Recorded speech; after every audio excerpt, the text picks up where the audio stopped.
Chapter 1699. Shunjilia looked down and burst out laughing. He said, "So what if you've drunk it? We've already kissed. What's there to be afraid of?"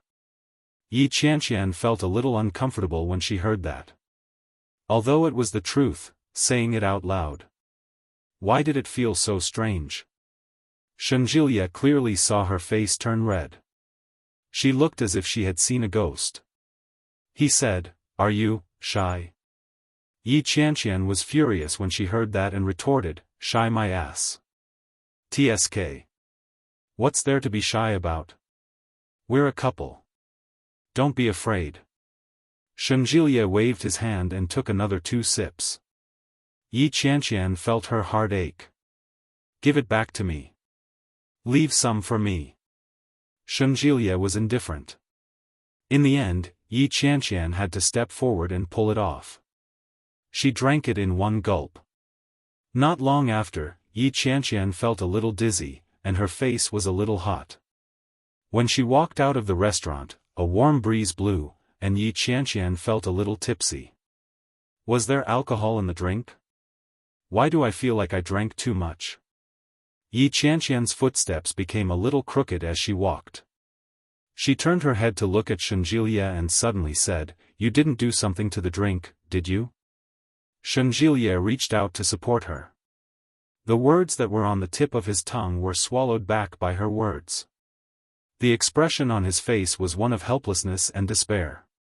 He said, "If I wanted to do anything to you, do you think you'd still be alive today? You're too naive.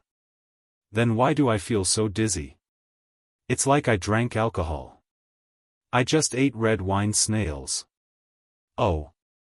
But would you get drunk with that little bit of alcohol?" "No. Maybe the drink just now had alcohol in it." Shunjilia glanced at her. "Don't worry. I don't need to drug you." D***mn. What do you mean by that? Yi Qianqian raised her fist and waved it. Shunjilia held her little fist and said helplessly, "Stop fooling around. If you're not feeling well, go back first." "Humph. You'll definitely do something to me when we get back to the hotel." "Bah. Do you really think I'm so hungry that I can't be choosy? Dream on." Shunjilia's face was full of disdain. "Why don't you walk back by yourself?" "No, no. Hold me. I'm dizzy." Yi Qianqian twisted her body, placed her hands on his shoulders, and rubbed her body against his. Yi Qianqian's body felt warm and soft. Caught off guard, Shunjilia was brushed against a few times, and his body tensed up slightly. He quickly pushed her lightly and said, "Calm down." Yi Qianqian's head was spinning. It felt like she had drunk several glasses of white wine. There must be alcohol in that drink. There wasn't any problem when he drank it, but he didn't expect there to be a backlash. Yi Qianqian frowned at his gentle push and asked, "You drank it too? Are you feeling dizzy too? Are you kidding me?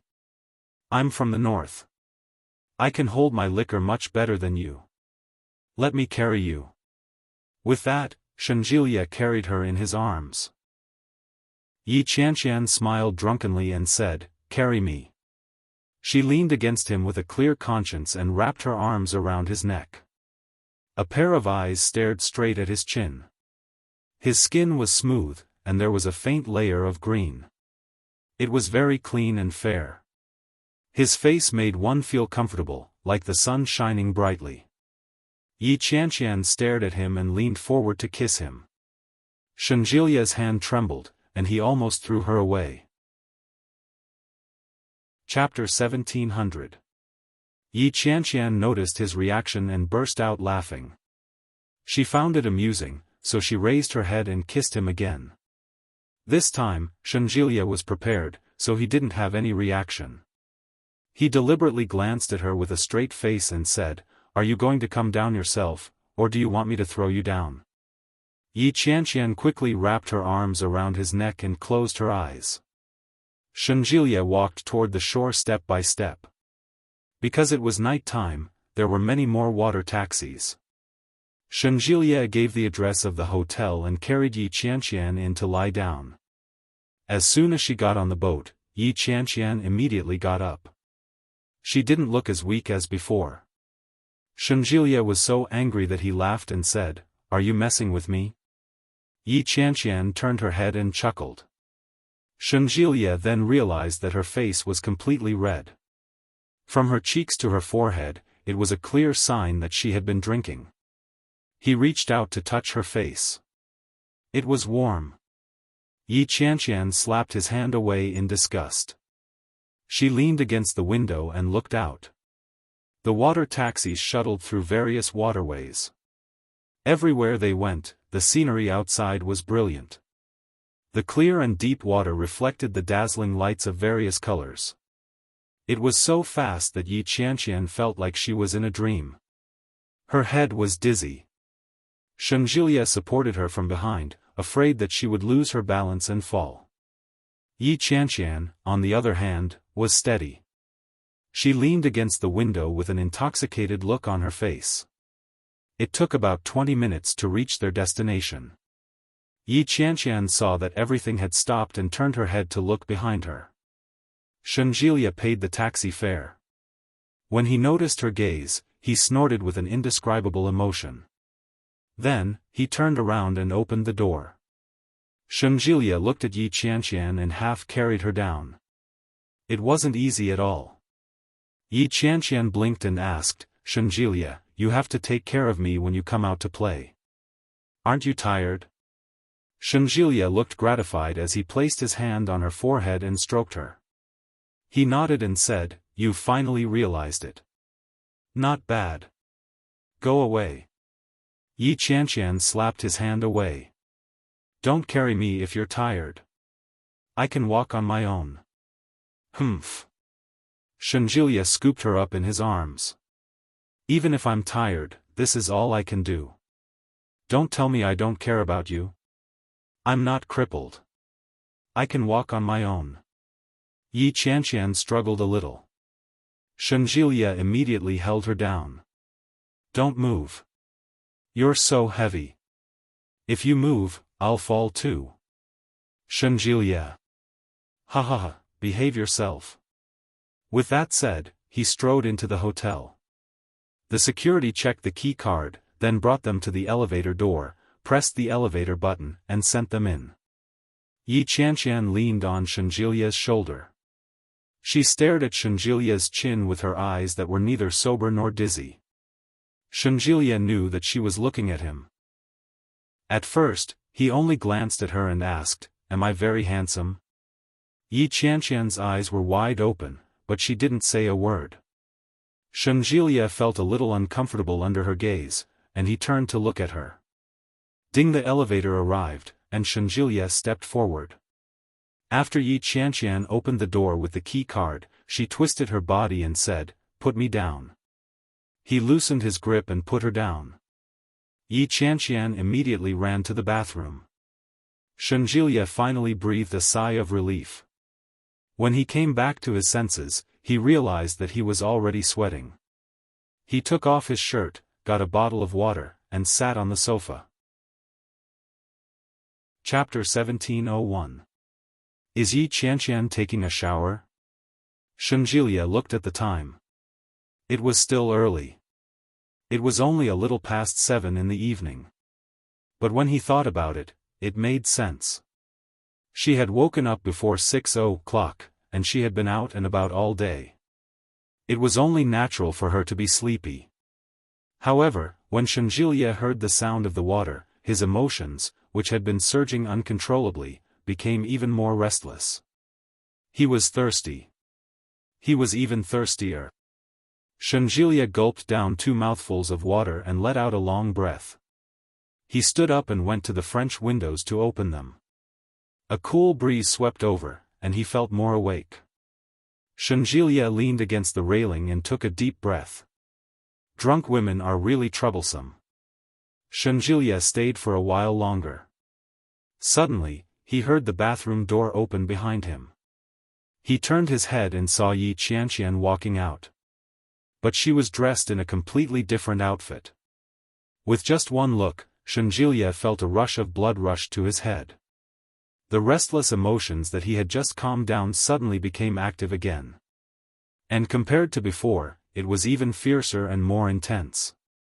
She was actually not wearing any clothes. She was wrapped in a bath towel. She didn't seem to expect Shenjilia to be looking at her. She looked shocked. She immediately ran inside and quickly entered the room, closing the door behind her. Shenjilia's body tensed up. The heat in his lower abdomen was uncontrollable. He scratched his head in frustration and walked into the bathroom with a long breath. As soon as he entered, he saw what Yi Qianqian was wearing today. A red top and simple black pants were placed next to the washstand. A pink semicircle was vaguely visible underneath. And the seductive little lace, Shenjilia's body heated up even more. He immediately looked away and turned on the shower. He poured cold water over his head and cursed in a low voice, "Damn it, drunk women are really troublesome. Troublesome. Damn it, wasn't this the same as taking his life? This feeling is too unbearable." Shenjilia was about to go crazy. After a long time, he turned off the water and dried his body. He casually wrapped a bath towel around his waist and walked out while drying his hair. He rummaged through his luggage and found a pair of shorts to put on before sitting on the sofa and questioning life. Where should I sleep tonight? He slept in his room last night. Would it be weird if he slept on the sofa tonight? However, if he slept in the room, he would probably go crazy. Or perhaps, suffocation to death. It was also possible that he would take her when he couldn't control himself. No, no, no. Yi Qianqian hadn't fully accepted him yet. If he suddenly showed that kind of interest in her, she would definitely be unhappy. What if she was unhappy and wanted to break up? He had been careful for so long, he couldn't let it all go to waste at this time. But, he really wanted to go in. Should he go in and take a look? If she slept, she would sleep there. If he's not asleep, pretend to be passing by. Shenjilia finally stood up and walked to the door of the room. He realized that the door was unlatched. She gently pushed the door open and walked in. The room was dimly lit with a warm yellow light. In such an atmosphere, it seemed a little ambiguous. Shenjilia closed the door and quietly walked over. Yi Qianqian didn't move at all. Shenjilia lifted the blanket and lay down. When he turned around to look at Yi Qianqian, he found that she was looking at him with her eyes open. Shenjilia was startled. Before he could react, she hugged him. Chapter 1702. Shenjilia was momentarily stunned. He blinked at Yi Qianqian in front of him. Under the dim light, Yi Qianqian's expression was unreadable. Before Shenjilia could see clearly, Yi Qianqian pounced on him and kissed him on the lips. Yi Qianqian had never taken the initiative before.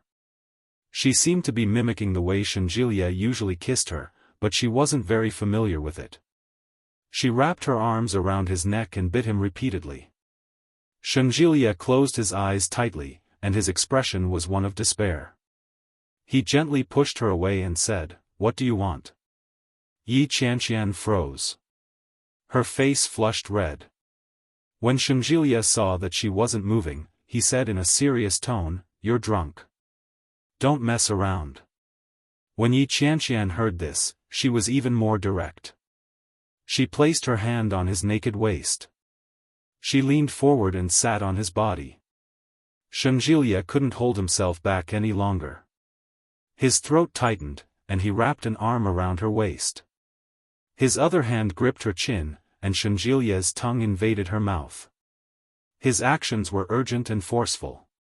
Yi Qianqian's hands weren't very obedient. They slowly moved down from his waist, and her fingers tugged at his shorts. Shenjilia felt terrible. He pushed her away and asked, "Do you know what you're doing?" Yi Qianqian's face was as red as blood, but her gaze was firm. She looked at Shenjilia and enunciated each word clearly, "I raped you." Shenjilia thought he had misheard and couldn't help but laugh out loud. What did you say? Yi Qianqian didn't say another word. She tugged at his shorts and dragged them down, rubbing her body against him. Shenjilia couldn't take it anymore. His breathing quickened, and he lifted his leg. He turned the tables on her and pinned her under his body. Don't you regret this, he said. No. Impossible. Before Yi Qianqian could finish her sentence, she was suppressed by his rapid movements. Yi Qianqian's body sank, and she was pushed to the center of the bed. Shenjilia grabbed a pillow and placed it under her head. Yi Qianqian yelped in surprise, but before she could do anything else, he grabbed her hands and lifted them high above her head. The passionate kiss was overwhelming. Yi Qianqian had never imagined that kissing could be so passionate. Shenjilia's lips traveled from her mouth to her neck. Yi Qianqian was ticklish, and she couldn't help but laugh out loud. She said, "Don't kiss me there. It tickles." Yi Qianqian sensed his movement, and her body trembled slightly. She instinctively pressed down on his hand. Shenjilia paused and looked up at her. Yi Qianqian seemed a little afraid, but she also felt an indescribable sense of anticipation. Shenjilia lowered his head and whispered, "Don't be afraid." Yi Qianqian wasn't afraid at first, but after hearing what he said, she became a little afraid. Why not? Forget it.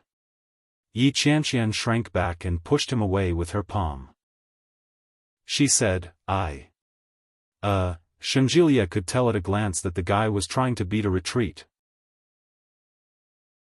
Chapter 1703. That wouldn't do. He had to let this woman know that she had to pay the price for doing bad things. Shenjilia covered her mouth and pressed her hand against the top of her head. He murmured, "I told you not to regret it. There's no turning back now." Sob. Yi Qianqian looked at him pitifully and struggled. However, Shenjilia had no intention of letting her go. Yi Qianqian had goosebumps all over her body. She wriggled in resistance and said, "Shenjilia, you." Shenjilia ignored her and moved his hand to the back of her head. He touched the button and twisted it a few times, but there was no sign of it loosening. Shenjilia was a little annoyed and tugged, but it made Yi Qianqian scream. "You idiot! Is this how you untie it? Do you know how to untie it or not?" When he heard this, Shenjilia seemed to be angry and said, "Why wouldn't I know how to untie it? Don't move." Yi Qianqian had no choice but to be patient. She arched her body so that he could untie it. But after a while, Shenjilia still hadn't untied it. Yi Qianqian was furious. She raised her leg and kicked him. F***ck off. "I'll do it myself." Shenjilia wasn't convinced. He pressed her down and grabbed her hand. "Don't move. I don't believe it." He picked Yi Qianqian up and held her in front of him. Shenjilia looked behind her and used both his hands to untie the button easily. "See? What's so difficult about it?" Shenjilia tugged her up. Before he had time to be smug, he saw the pink bra. His body heated up, and he looked down at Yi Qianqian. Yi Qianqian clutched her chest and shrank back with a red face. Shenjilia couldn't stand it anymore. He pounced on her and pulled down her panties. "You! Turn off the light." Shenjilia pulled her down and hid her under the blanket. "There's no need to turn it off." "Turn it off. It's too glaring." "No, it's comfortable to look at. Don't be shy. Didn't you want to rape me? Look at how cowardly you are. I'll probably rape you." Yi Qianqian was annoyed. She pushed him away and straddled him. She shouted, "Bullsh**t. I said that I'm stronger than you, so I'm stronger than you. What's with all this nonsense? Just lie down." Shenjilia had never been an obedient person. He pulled her leg and said helplessly and amusedly, "Sir, please do me a favor. When you want to do whatever you want, take off my pants first. Yi Qianqian's face burned even hotter. She lowered her head and hid under the blanket. She reached out and pulled his shorts down. Slowly, slowly, hurry up, what are you doing? Are you afraid now? I'm a coward. Yi Qianqian tugged at it angrily. The moment she did so, she could clearly see the thing that made her extremely embarrassed. Yi Qianqian was shocked and immediately shrank back. Shengjilie slowly inched backward. He could tell what she was up to at a glance. He immediately stood up and pulled her back, teasing her with a smile, "You're scared." I need to pee. Let me go, I need to pee. Scared to the point of peeing? Bah, you think you're so powerful, Chapter 1704. Don't be a coward. Shengjilie firmly suppressed her. At the very least, you should fulfill your promise. Yi Qianqian struggled to no avail. She could only tremble and relax. But then she was gently rubbed, and the electric shock was immediately triggered all over her body. Shengjilie didn't wait for her to finish. His fingers curled into the depths, and he clearly felt the resistance. Yi Qianqian was going crazy. The place that no one had touched before was clearly invaded. She subconsciously clamped her legs together and clenched her teeth. Shengjilie had expected it, but he felt strange that he could feel it so clearly. It was rare for a woman of her age to still be a virgin. What was even more strange was that this virgin kept saying that she wanted to rape him. Shengilie's eyes darkened, and he began to move. It was very comfortable to hear such things. The first time was very painful, but after the pain, it would be very pleasurable. But Yi Qianqian didn't feel that it was very painful, but it was not very comfortable. Yi Qianqian resisted and pushed him away. She turned her head away and said, "Dirty." Shengjilie didn't move away. He pressed his body against hers and kissed her inch by inch. Yi Qianqian's breathing became more and more rapid, and her throat made an unbearable sound. After an unknown amount of time, Shengilie's hand finally moved away. But before Yi Qianqian could breathe a sigh of relief, she felt a wave of pain. It was followed by an indescribable tearing pain. The feeling came so suddenly that Yi Qianqian screamed and clung to his back tightly. Shengilie's body was already covered in sweat. He looked at her and whispered, "Don't be nervous. Relax." Yi Qianqian felt like she was about to faint from the pain. She clutched his arm tightly and shouted, "F***ck, Shengjilie, you." Shengjilie also knew that it would hurt, and he was thinking about whether or not to withdraw. But when he heard her scolding, he gave up on the idea. When she felt him move slightly, Yi Qianqian breathed a sigh of relief. But then she felt an oppressive pain. Her body felt like it was being bitten by 10,000 ants. It was uncomfortable everywhere. F***ck off, Shengjilie, you big pervert. You F***king, sob, get out. It hurt so much. She grabbed his arm and said, "Let's just say that you raped me. Get out of here. I won't rape you anymore. This is the first time in my life that I've experienced the pain of my lungs being torn apart." Woo woo woo woo, Shengjilie was amused. His body trembled slightly, and he almost lost control. He immediately perked up. "No, there's no room for discussion." He kissed Yi Qianqian's lips and slowly began to move. As Shengjilie moved, Yi Qianqian resisted and cried. She cried so hard that Shengjilie didn't dare move. "Hey, don't act like I'm really forcing myself on you. You're putting a lot of pressure on me." Yi Qianqian immediately stopped crying. Shengjilie grabbed a pillow and placed it under her waist before he began to suppress her sobs. It wasn't a long time, but it was torturous enough for Yi Qianqian. When they stopped, Yi Qianqian clenched her fists and contemplated life with her back to Shengjilie. Shengjilie leaned over and noticed that she was obviously unhappy. He scratched his head in frustration. She had cried so miserably just now, and he didn't dare to enjoy himself to his heart's content. He was still suppressing a ball of fire. He felt wronged. Yi Qianqian. Chapter 1705. Shenjilia couldn't help kissing her neck.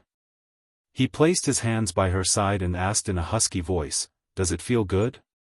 Yi Qianqian was already a little embarrassed. When he asked her that question, she felt even more embarrassed. She glared at him, but he slammed into her again. Yi Qianqian's eyes welled up with tears. When she heard her embarrassed voice, she gritted her teeth. Shenjilia seemed to be addicted to it. He let out a low, husky breath. It sounded like he was moaning and deliberately seducing her. What was worse was that Yi Qianqian felt that he was extremely sexy when he did that. He was crazy. Yi Qianqian had tasted the sweetness and was no longer so resistant. This continued for a very, very long time. Yi Qianqian couldn't take it anymore and pushed him away. Shenjilia continued for a while longer before he stopped. Tired. So tired. It was rare for Yi Qianqian to wake up early and run 2 laps. She had never been so tired before. Her eyelids were fighting, and her body felt like it was falling apart.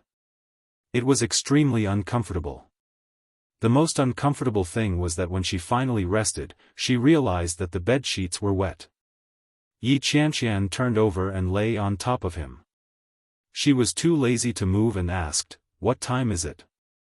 Shenjilia looked around and finally moved to the bedside table to pick up a phone. He looked at it and was silent for a moment before he said, "Let's sleep." "What time is it?" "Well, it's almost 12. Yi Qianqian looked up suddenly. She was stunned at first, then she exclaimed in disbelief, "It was only 8 when you came in." "Well, I think so." D*mn, you. Yi Qianqian suddenly felt wronged. You've ked me for more than 3 hours. Are you still human? Sob, sob, sob. My bones are falling apart. Shenjilia laughed when he heard that. Can't you have some self-awareness as a woman? What are you saying? How am I not a woman? If you have the guts, go sleep with a man. Shenjilia laughed even louder. He hugged her and said, "Go take a shower." "Oh. I don't want to move. I'm tired." Yi Qianqian lay on top of him and looked at him pitifully. Shenjilia sat up and carried her in his arms. "Let me help you," he said. Yi Qianqian immediately got up and shook her head. "No, I'll go by myself." "What are you afraid of? Which part of your body haven't I seen before?" Yi Qianqian reached out and pinched his waist. "So what if I've seen it? I'm not going to wash it for you." It didn't hurt, but Shenjilia immediately wailed and said, "Ouch! You're trying to murder your husband." Scram! I'm going to take a bath. Yi Qianqian pulled her pajamas over to cover her body. She glanced at the wet bedsheets. There were a few spots of blood on them, and they were mottled and messy. "The bed is dirty. Go take a shower. I'll call someone to change the sheets." I don't think so.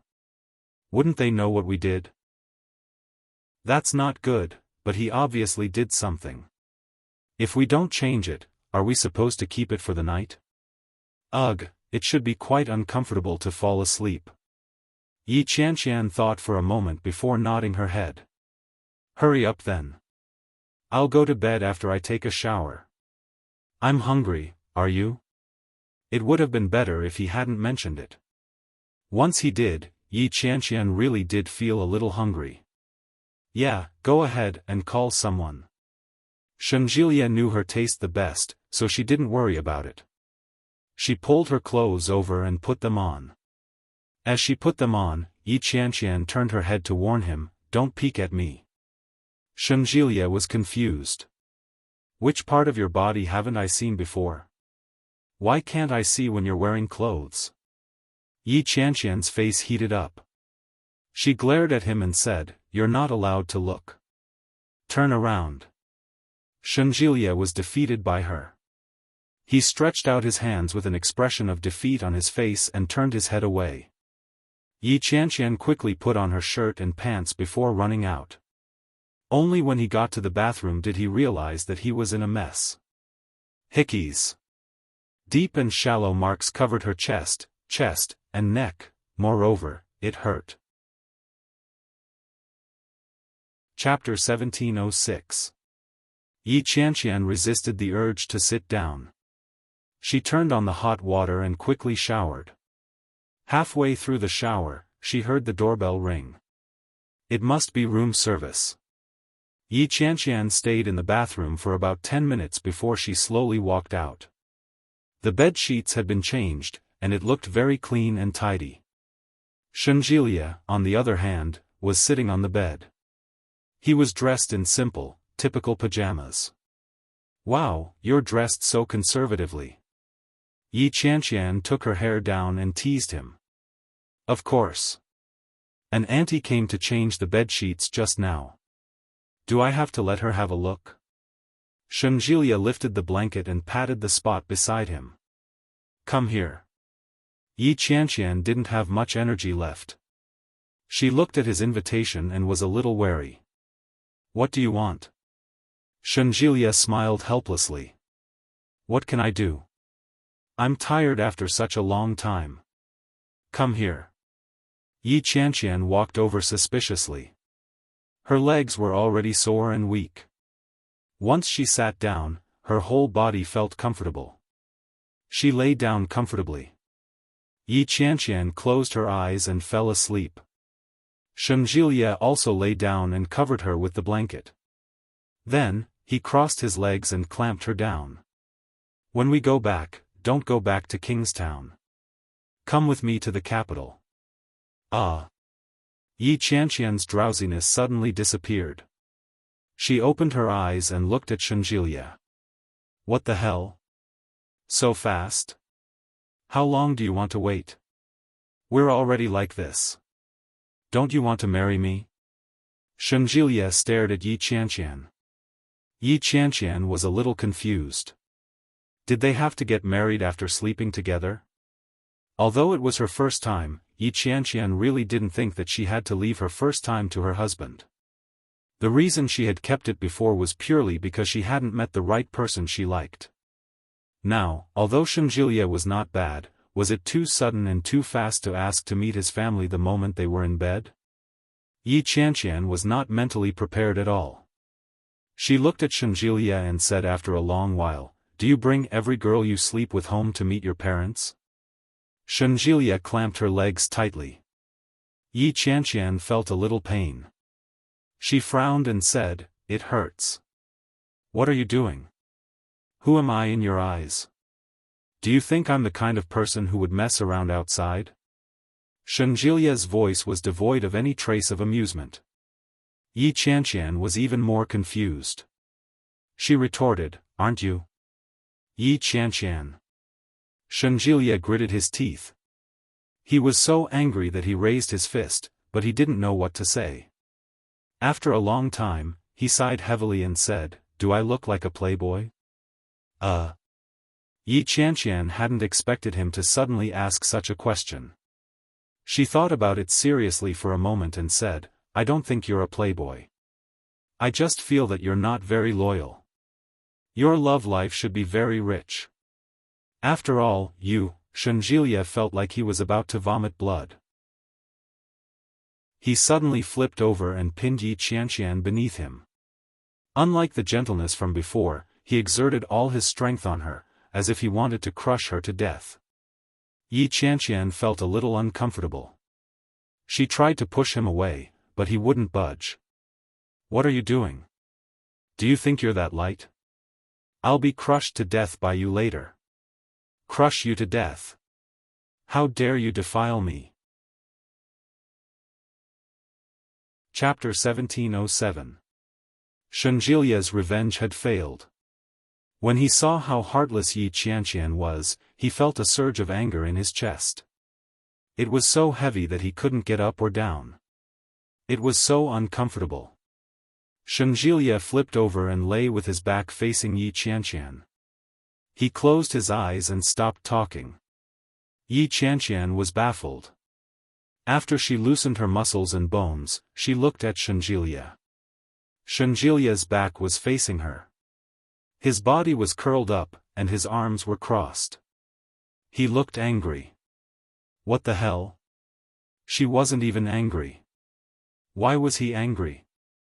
Staring at his back, Yi Qianqian coughed softly and said, "What's wrong with you?" Shenjilia shrank to the side and didn't make a sound. But the signs of resistance to anger were even more obvious. Yi Qianqian didn't understand. She leaned over and reached out to grab his arm.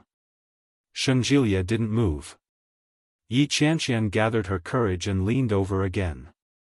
She whispered, "Hey, what's wrong with you? Why are you angry?" Shenjilia still didn't make a sound. Yi Qianqian put her leg on his body and shouted, "Shenjilia! Shen Ergu! Darling!" Shenjilia shivered and immediately shook her leg off. Yi Qianqian saw that and immediately leaned over again. Her chest was pressed against his back, and her whole body was wrapped around him like an octopus. "My dear little baby." Shenjilia was even more shocked.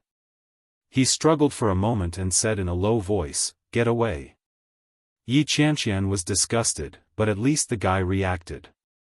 Yi Qianqian immediately crawled to his side and leaned her head toward his cheek to kiss him. Shenjilia didn't react when she kissed him. His eyes were still closed, and his arms were wrapped even tighter. His lips were tightly pursed, and he didn't say a word. Yi Qianqian flipped over from behind him and rubbed against him. "What's wrong? Tell me what's wrong. You're not a hero if you're angry. You're not a man." Shenjilia opened his eyes and looked at Yi Qianqian. He reached out and hugged her. "Whether I'm a man or not, I'm afraid you won't be able to handle it." Yi Qianqian's face turned red from his teasing. She struggled for a moment and said, "I can't kill you, you pervert. You're the pervert." Shenjilia gritted his teeth and tightened his grip on her waist. She resisted and pushed him away. She shouted, "Shenjilia, are you crazy? Are you trying to strangle me to death?" "Humph." Shenjilia let go of her and turned his head to sleep with his back facing her. Yi Qianqian felt that he was being unreasonable, and her anger flared. She turned around and ignored him. A few minutes later, the doorbell rang. It was probably because of the food. Yi Qianqian's stomach was growling, but she wasn't wearing any underwear, so it wasn't appropriate for her to open the door. He nudged the man behind him with his butt. "Open the door." Unexpectedly, Shenjilia did not move or make a sound. It was as if he had fallen asleep.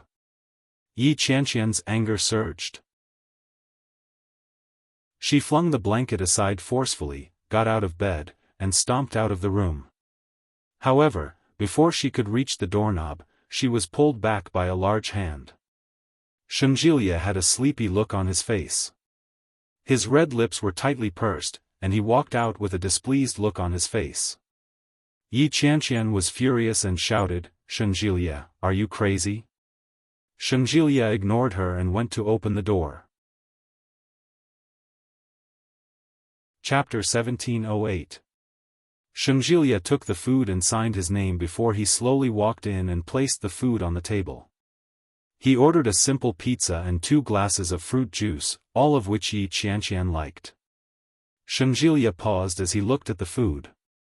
He thought about what Yi Qianqian had just said, "I don't think you're a playboy, but I think you're not very faithful. Your love life should be very rich. After all, what was he doing? After all, he was already so old. So he couldn't take her home, couldn't let her see his parents? A normal woman would be willing to give her first time to this man.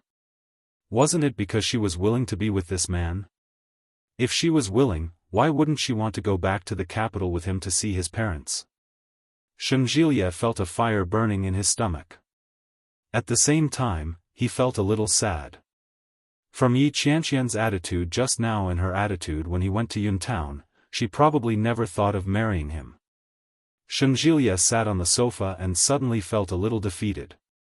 What was wrong with him? Was he not handsome enough, or was he not good enough? That couldn't be right. If he was in the capital, there would be a lot of women willing to marry him just by mentioning his name. Why wouldn't Yi Qianqian be willing? There was no reason for her not to be willing. Shengjilie couldn't help but think that from the beginning, he had been the one taking the initiative and maintaining the relationship. Other than this time, Yi Qianqian had only been passively accepting it. His mind was a mess. As he sat there, his mind was filled with thoughts that were driving him crazy. What did Yi Qianqian mean?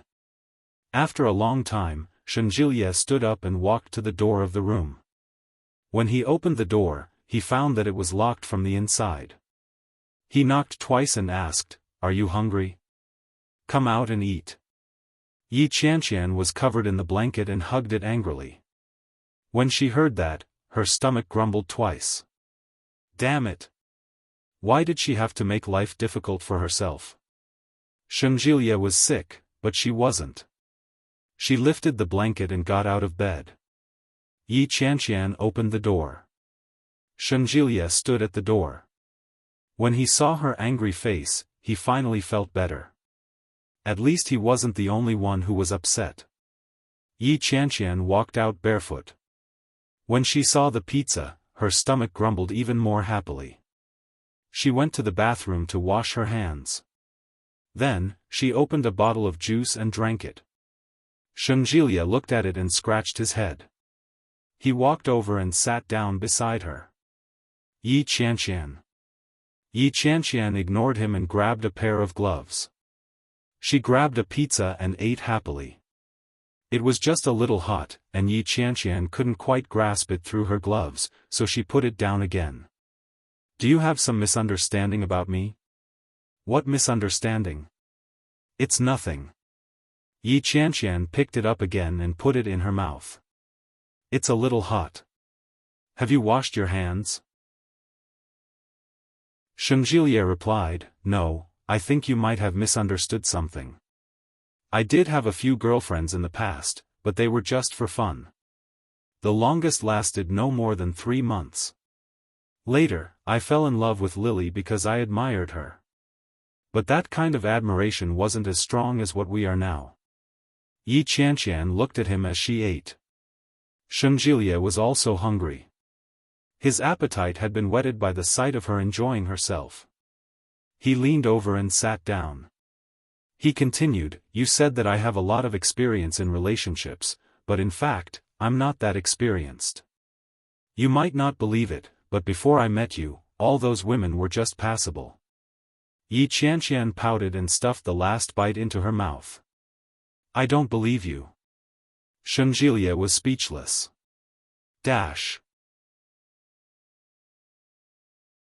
Chapter 1709. I'm serious. Shengjilie was afraid that she wouldn't believe him, so he stared at her and said seriously. Yi Qianqian grabbed another slice of pizza and stuffed it into his mouth. I'm being serious, she said. Shengjilie was speechless. He took a bite of the pizza in his mouth and ate it as if it tasted like wax. The atmosphere was tense. Neither Shengjilie nor Yi Qianqian spoke first. After dinner, they washed up and went back to their rooms to sleep. Yi Qianqian was in a terrible mood, and so was Shengjilie. He tossed and turned, unable to fall asleep. He turned around and held her in his arms as he asked, Yi Qianqian, how exactly do you feel about me? Yi Qianqian wasn't asleep either. When she felt the warmth of his body behind her, her heart fluttered. But when he heard these words, he felt upset in his heart. He was her first man. How could she feel about him? If she didn't have feelings for him, would she have slept with him? But when he heard these words, he felt terrible. Twisting his arm, he said, I should be the one asking you. Then ask me, and I'll answer you. Yi Qianqian had her back to him. She didn't respond or speak. Shangjilia was silent for a long time before he said, "You pounced on me in the middle of the night and said that you wanted to rape me. Now that your evil plan has succeeded, you can't just shirk responsibility, can you?" Yi Qianqian nearly choked on her saliva. She exploded in anger and retorted, "T. Have you ever seen a rapist take responsibility for his victim? F*ck, you really don't intend to take responsibility? I don't care. Anyway, like you said, I'm yours from now on." Shangjilia held her waist tightly. "You've already defiled me. I won't be able to get married in the future. If you don't want me anymore, I'll die." Yi Qianqian was speechless. Shangjilia leaned over and stroked her slightly fleshy belly with one hand. He squeezed it. Yi Qianqian was ticklish. She shivered slightly. "Go away. If you want me to leave, I can, but I want my status," Shangjilia said pitifully as he leaned against her back. Status, Yi Qianqian. Status? Yi Qianqian looked disgusted. "What's a status? Can I eat it?" "Yes, with a title, you can work with a certificate. It will be much more convenient." Yi Qianqian felt that it was too sudden. She didn't reject him, but she never thought they would get married right after having sex. Shangjilia, she said. Right now, he liked her, especially when he had just taken her virginity. It was normal for him to be so excited. "Jilia, Jilia said, Jilia, ti, xing, ti, shent. At. Especially since Shangjilia was from the capital. Yi, ti, yi, ti, at. Jilia, ti, shen. 2, at. God, ti, so you look at age? Actually, more importantly, I want to bring you home so that my parents and grandma can take a look at you. After we return, let's go straight to the capital, okay?" Yi Qianqian found it hard to accept. "Why are you in such a hurry? I think it's too soon." Shangjilia could tell that she didn't want to. After a moment of silence, Shangjilia hugged her and said, "Let's sleep." Chapter 17:10. It was quiet all night. When Yi Qianqian woke up, Shangjilia was no longer in bed. It was empty. Yi Qianqian felt that something was wrong. Is this guy still in a bad mood? Yi Qianqian got up and walked out of the door. She didn't see Shangjilia on the sofa. The bathroom was empty. Yi Qianqian suddenly felt a little uneasy. She just didn't want to go home with him to see his parents. How could this guy go missing? She looked around and called out, "Shangjilia." However, there was still no answer. Yi Qianqian ran back to her room and found her cell phone. She immediately called Shangjilia. As soon as the call went through, Shangjilia picked up the phone. "Hello?" The voice sounded a little energetic. There was a little noise on the side. Yi Qianqian was silent for a moment when she heard the voice. Then she asked, "Where are you?" "I'm buying breakfast outside. This shop has a very good reputation. I'm still in line. Wait for me. I'll be back soon." Yi Qianqian breathed a sigh of relief. "Okay. Bye." After hanging up, Yi Qianqian felt her heart tighten.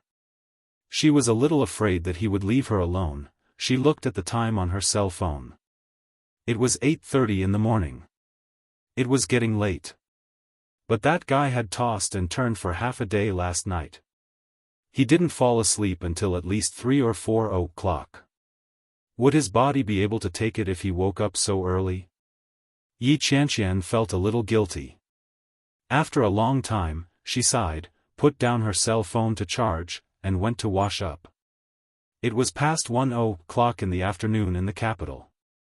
Luo Ran had just fallen asleep from his afternoon nap when he was awakened by Shenjilia's WeChat message. Shenjilia had never looked for him once in 8 lifetimes. Whenever he did, it was either a meal or a drink. This was the first time.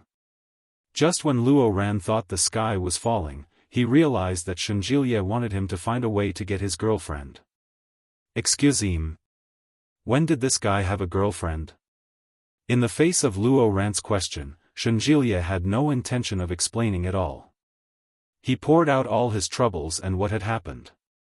After understanding what had happened between them, Luo Ran disdainfully said, "Are you stupid? Even if I know what you said is true, who would believe you?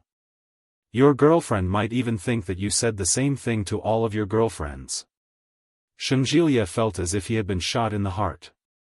Ever since last night, he had felt that something was amiss. Then what should we do? I've already said it. Is there any way to save it? Luo Ran's interest was piqued when he heard that. Are you serious? Look at how beautiful this girl is. She's already taken care of you. Look at you, do you still want to marry her? Of course. If I don't marry her, why would I waste so much effort? Don't talk too much, just tell me what to do. That's not easy. Most girls like to listen to sweet talk. You just need to be a little more sweet. Pooh. Shenjilia spat angrily. It'd be great if this woman was just like any other girl. Did you know? Last night, she said she wanted to rape me. In the end, I found out she was a virgin. Shameless. You talk as if you're not a virgin. You still have the cheek to talk about others? Luo Ran had a look of disdain on his face. She doesn't want to marry you because she thinks that you're not good at it, right? Shut up. She's not that kind of person. Caven, hard to write. Chapter 17:11. Luo Ran immediately understood and said with a smile, "So that's how it is." Shenjilia didn't have many friends, but Luo Ran was one of them. The two of them had known each other since college, and their friendship could be said to be quite good. Luo Ran liked to hang out in bars, and Shenjilia was often taken around by him. The few girlfriends he had met before were all in bars, but later he gradually found that the girls in bars were not reliable, so Shenjilia gave up the idea of being single in bars. Unfortunately, after his girlfriends parted on good terms with him, they turned around and got together with Luo Ran. Especially after they told Luo Ran that Shenjilia didn't have any improper thoughts about them, Luo Ran had been laughing at them until now. Hearing Luo Ran's laughter, Shenjilia had a bad feeling. Sure enough, Luo Ran immediately said, "It's also your first time, and it's also her first time. You have lived for most of your life, but you have never tasted a woman. You can't control yourself, and you annoy her. That's why she is so resistant to you." Shenjilia was silent for a moment. Was that really the reason? Thinking of her reaction last night, Shenjilia actually felt that it was right. Luo Ran seemed to be quite experienced in this regard. His words seemed to solve all his doubts. Shenjilia was waiting in line to buy breakfast, and the people in front of him were getting fewer and fewer. Luo Ran heard that he didn't speak, so he said again, "You said that you slept with her last night, and then you turned around and asked her to see your parents. A normal girl would probably think that you can't find a wife and are afraid that she will run away, so you are in a hurry to find a wife.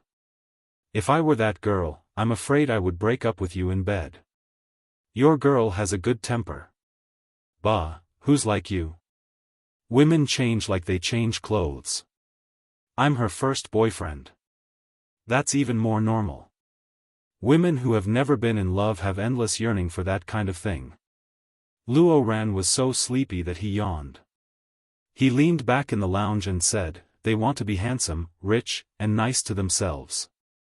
They want to live like a princess. As for men, aren't they just Prince Charming and Black Knight?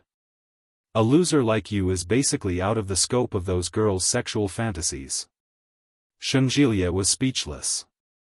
Besides, you said that this girl is your ex-sister-in-law's sister, so she must have a certain understanding of your family.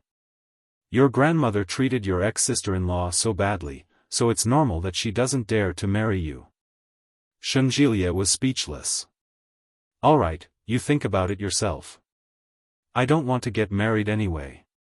I can probably guess what this girl is thinking. Don't push her too hard. Even a rabbit will bite when it's cornered, and this girl is still a virgin. Even if you want to, you have to hold it in. Don't give her a psychological shadow. Otherwise, you'll lose more than you gain.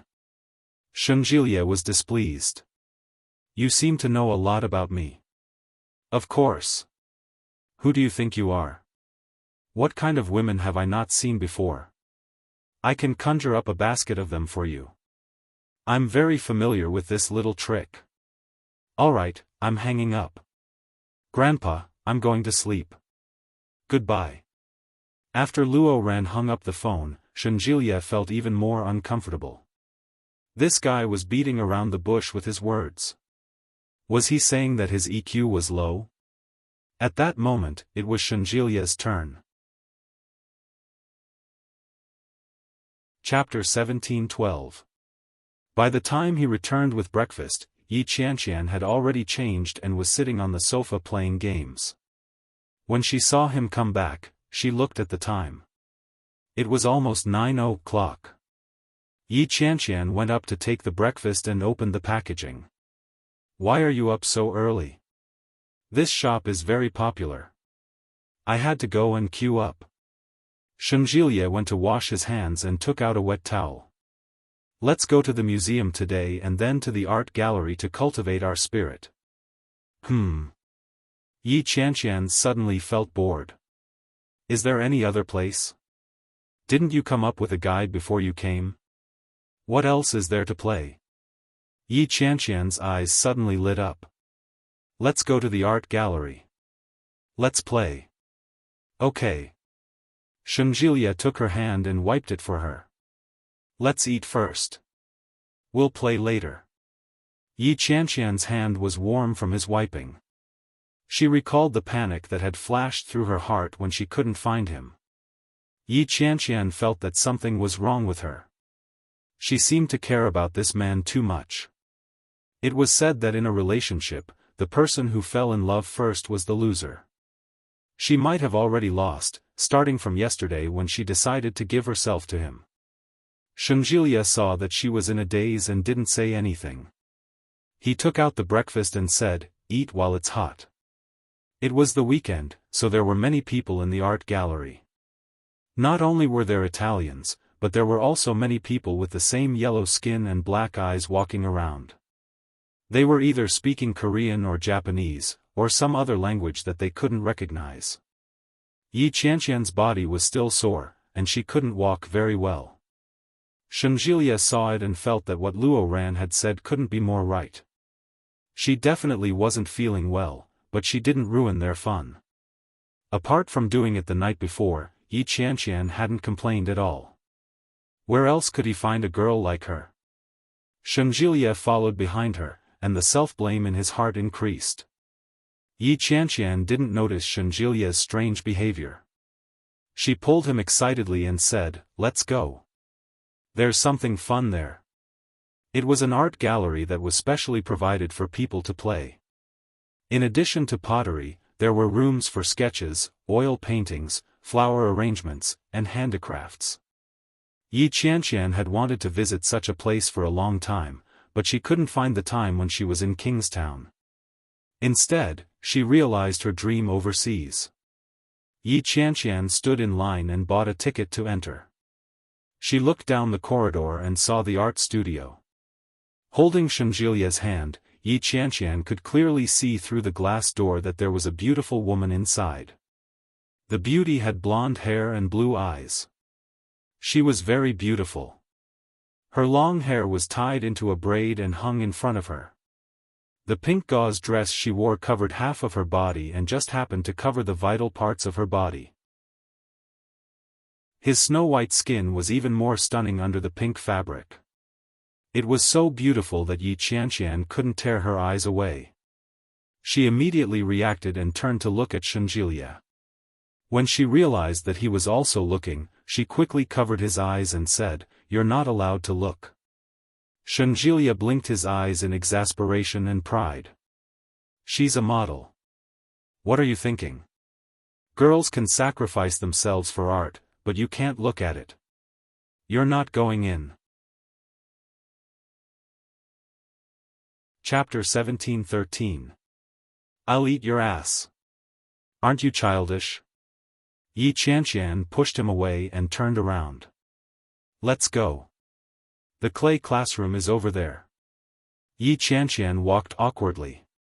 Shenjilia quickly caught up with her and held her arm. "Let's go together." Yi Qianqian glared at him and began to look around. The purpose of her visit was very clear, the clay classroom.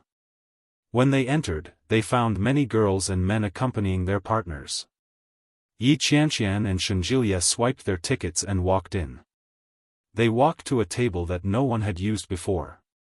The tables were separated from each other by a partition, so neither of them could see what she was doing. It was Yi Qianqian's first time playing with such a thing. She put on an apron and sat down. She looked at the simple tutorial posted on the partition and quickly got the hang of it.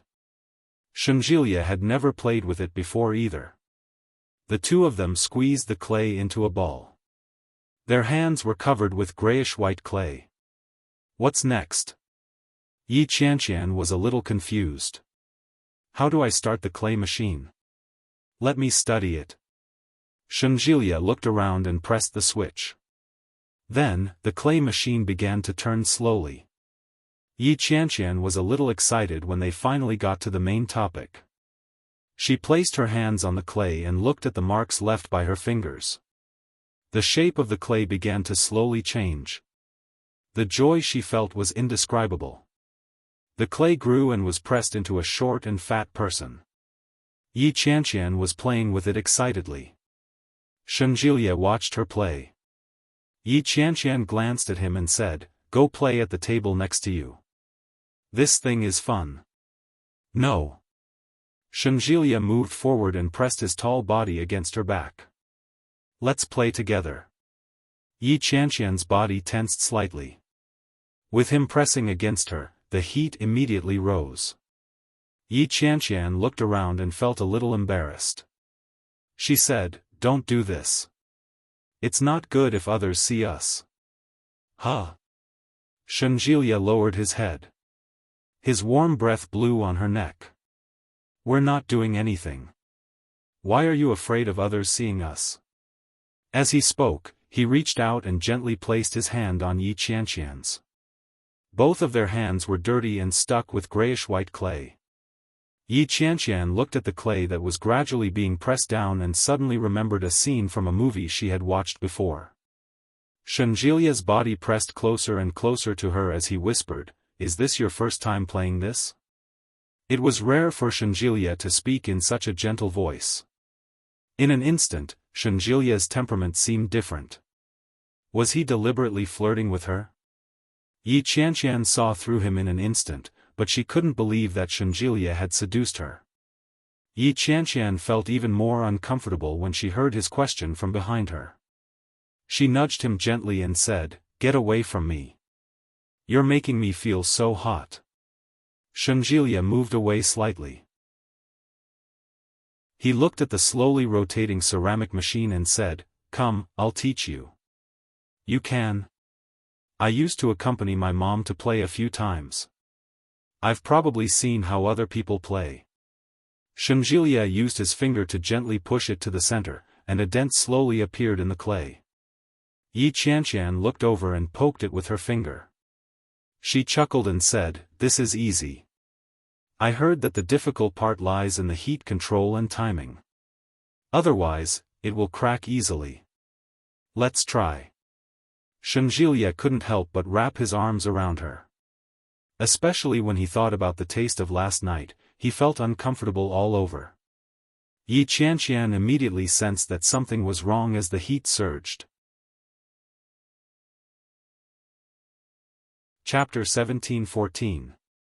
Behind her, Shenjilie was pressing himself firmly against her.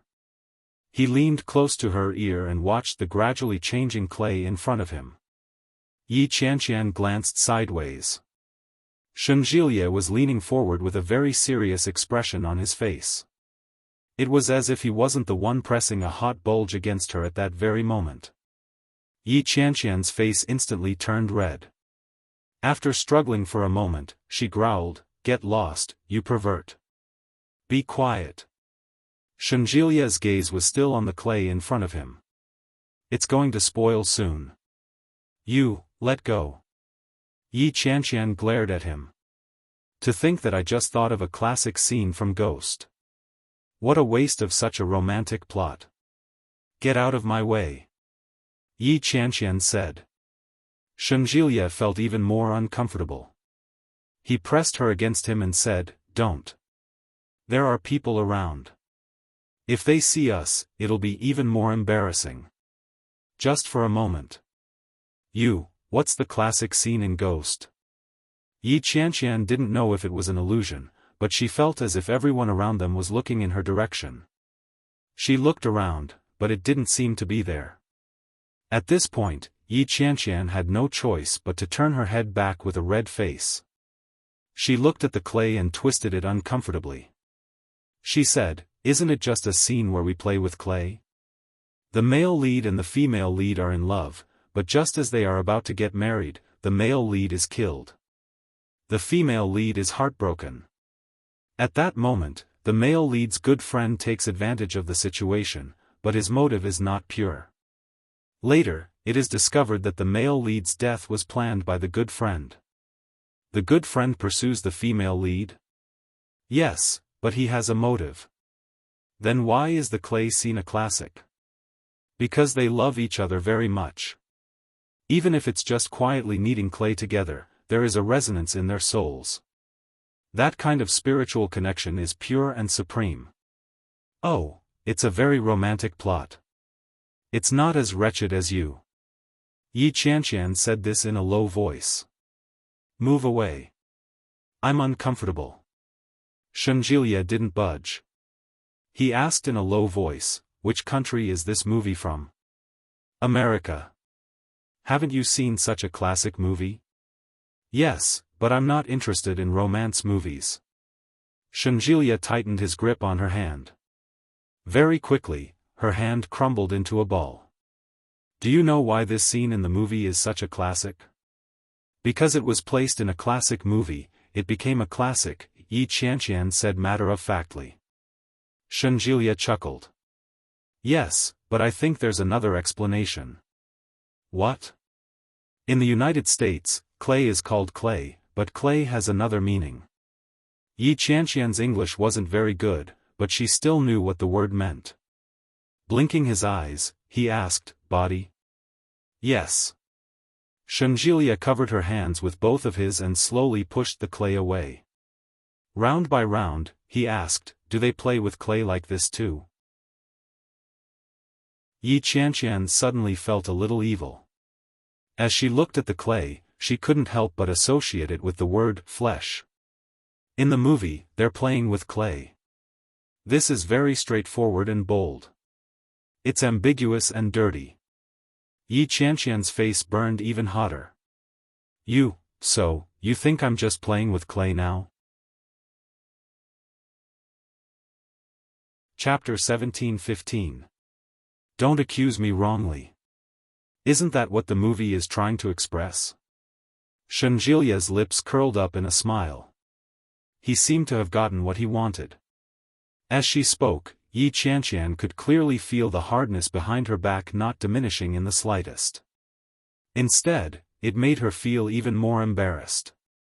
Shenjilie placed his hands on top of hers. His fingers pressed against the gaps between her fingers as he wantonly played with the clay that was constantly spinning on the ceramic machine. Its shape was constantly changing, and it looked terrible. But at the same time, Yi Qianqian felt that such a scene had an indescribable desire. "Bastard, you've been brainwashed." Yi Qianqian moved a little. "Let go. Move away." I'm quite curious. Shenjilia suddenly changed the topic. In the movie you watched, what did they do after they finished playing with clay?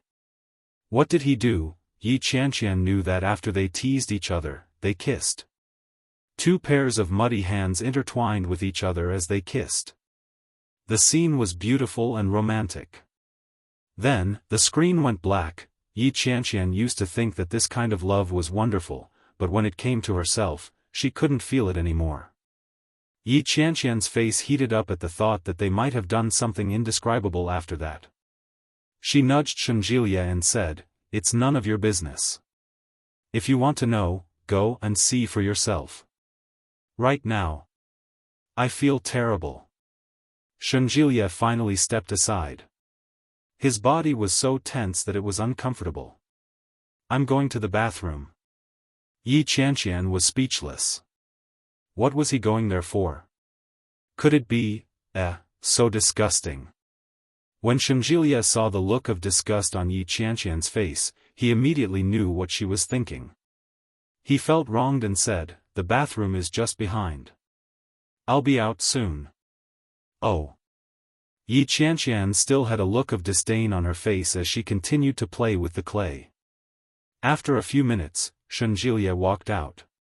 There were beads of water on her face, and her cheeks were red. Yi Qianqian glanced at it and replied, "I'll do it myself. You should get some rest." "What do you want to do?" I want to make it into a bowl." Shenjilia burst out laughing. "Don't most people make cups? How did you make it into a basin? And it's so small, how are you going to make a basin?" "There are many different types of pots," Yi Qianqian said, concentrating on her work. She thinned the walls of the pot and pushed it higher. "Most people make cups, but I'm different. Cups are a tragedy. I want to make a comedy." "Washing utensils?" Shenjilia looked at it carefully. After a moment's thought, he turned to leave. "Wait a moment." Yi Qianqian craned her neck to look, but Shenjilia was nowhere to be seen. After a while, Shenjilia reappeared with a basin in his hand. It was filled with a sizable amount of clay. Yi Qianqian's eyes lit up. "How big do you want to make the basin?" "It should at least be a wash basin. With that bit of dirt you have, it's not even enough to drink soup." Shenjilia added the clay he had just prepared into the pot and began to serve it earnestly. Both of them were just here to play and were not professionals at all. After much difficulty, they finally made something that looked like a wash basin. Full of anticipation, they took the wash basin to burn. However, extreme joy turned to sorrow. Because the basin was too big, it couldn't fit into the oven. When Yi Qianqian heard this, her face was filled with disappointment. She looked at Shenjilia. Chapter 17-16. Yi Qianqian had no choice but to take it back and rework it. She suddenly had an idea. He poured the water into the basin and divided it into two pieces. "Come and help." Yi Qianqian called out to Shenjilia. Yi Qianqian was usually carefree, but when she was serious, she was very focused. She stared at the clay in front of her. As she kneaded and kneaded, Yi Qianqian put the pieces together and quickly created a prototype.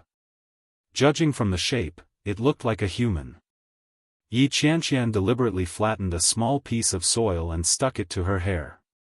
It was short and looked like a man's.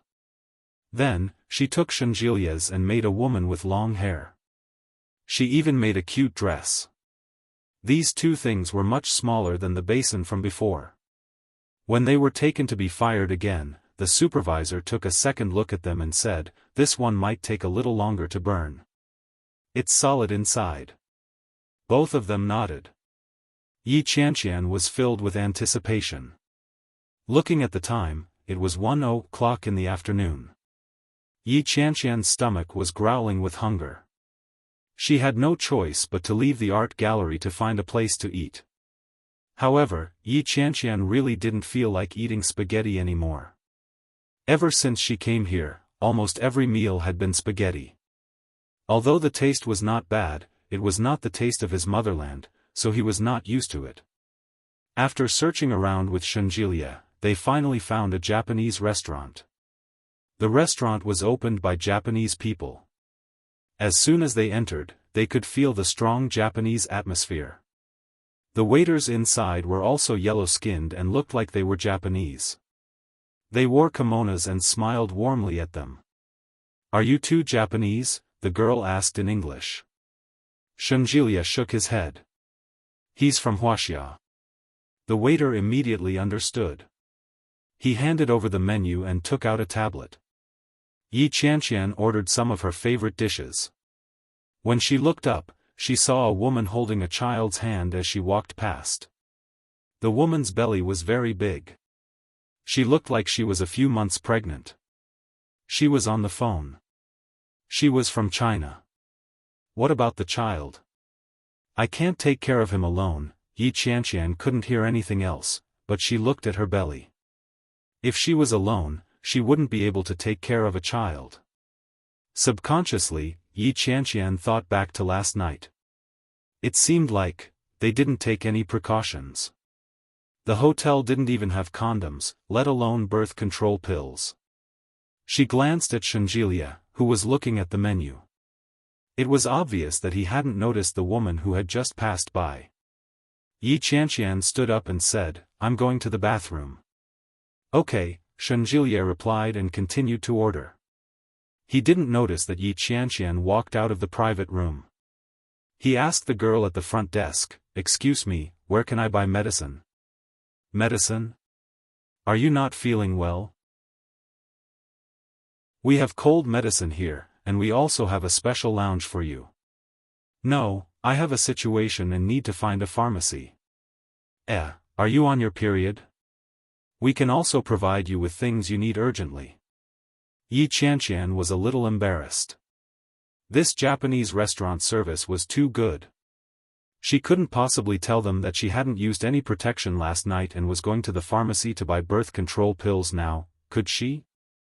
She hesitated for a moment and shook her head in embarrassment.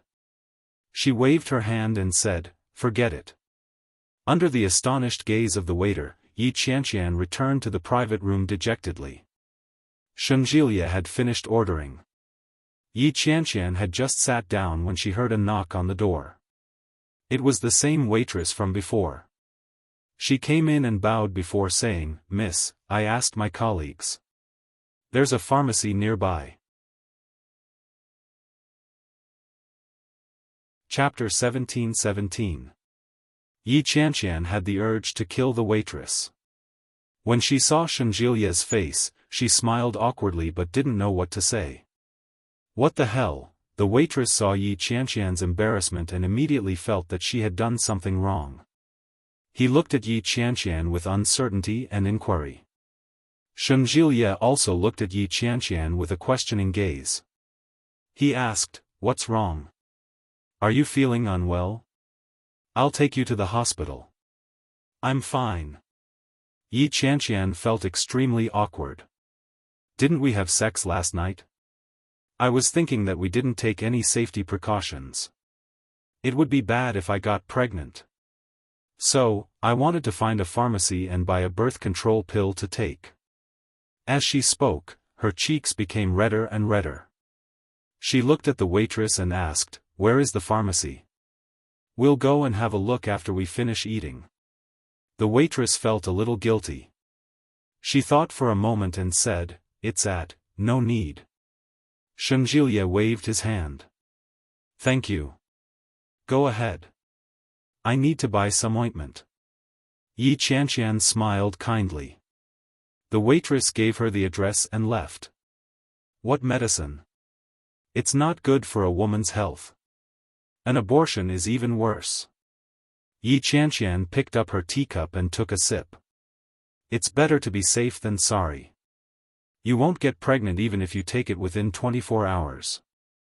Shenjilia pursed his lips and picked up his teacup to take a sip. It would be great if she really got pregnant. He would make sure that she gave birth to the child no matter what. A woman couldn't give birth to a child without a husband, could she? If everyone knew that she was pregnant and he proposed to her, she would be in a difficult position. She would have no choice but to comply. But such a despicable method could only be used once. It wasn't the right time yet. Just as Luo Ran had said, if he were to push her too hard, it might backfire. After eating, Yi Qianqian took Shenjilia to the pharmacy that the waitress had mentioned. It was a big pharmacy. It wasn't small. Yi Qianqian went straight in and asked the pharmacist inside to get the contraceptive pill. After taking it on the spot, she turned around and found that Shenjilia had disappeared. She called out to Shenjilia before he slowly walked out of the room. Yi Qianqian was still holding 2 Durex condoms in her hands. Her face turned red as she stared at them. It's not good to take medicine. Shenjilia placed it on the counter and pointed at Yi Qianqian. He took out his wallet and asked, "How much is it?" The receptionist glanced at Yi Qianqian before placing the condom on the bill. After paying the bill, Shenjilia carried the shopping bag, and Yi Qianqian walked in front. Suddenly, Yi Qianqian turned around. Shenjilia stopped in his tracks. Yi Qianqian seemed particularly shy that day. Her face was always pink. Shenjilia found her even more beautiful. He reached out and pinched her cheeks. "What's the matter? Let's not go back to the art gallery. The clay still needs to be baked anyway, and we can only color it tomorrow. Where are we going? I'm sleepy. Let's go back to sleep." Shenjilia was actually very sleepy. He had been a little agitated the previous night and hadn't fallen asleep until after midnight. He had been woken up by such a troublesome matter early in the morning. When he heard this, Shenjilia nodded his head. "All right. Let's go."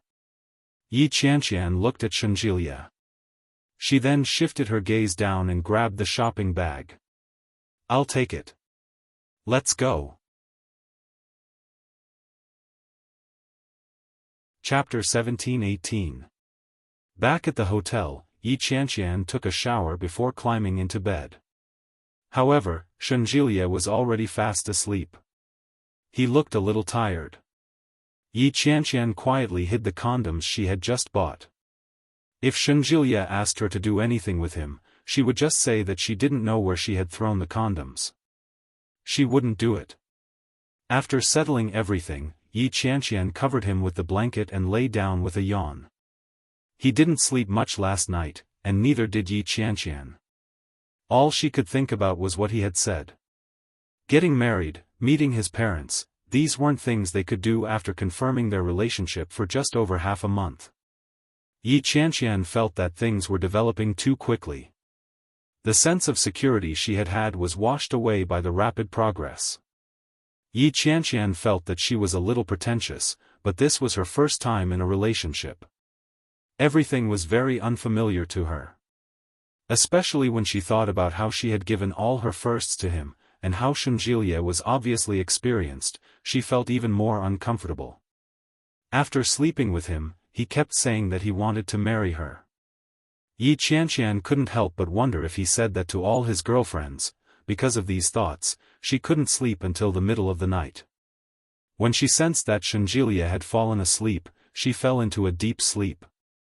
She was so sleepy that she pulled the blanket over her and closed her eyes.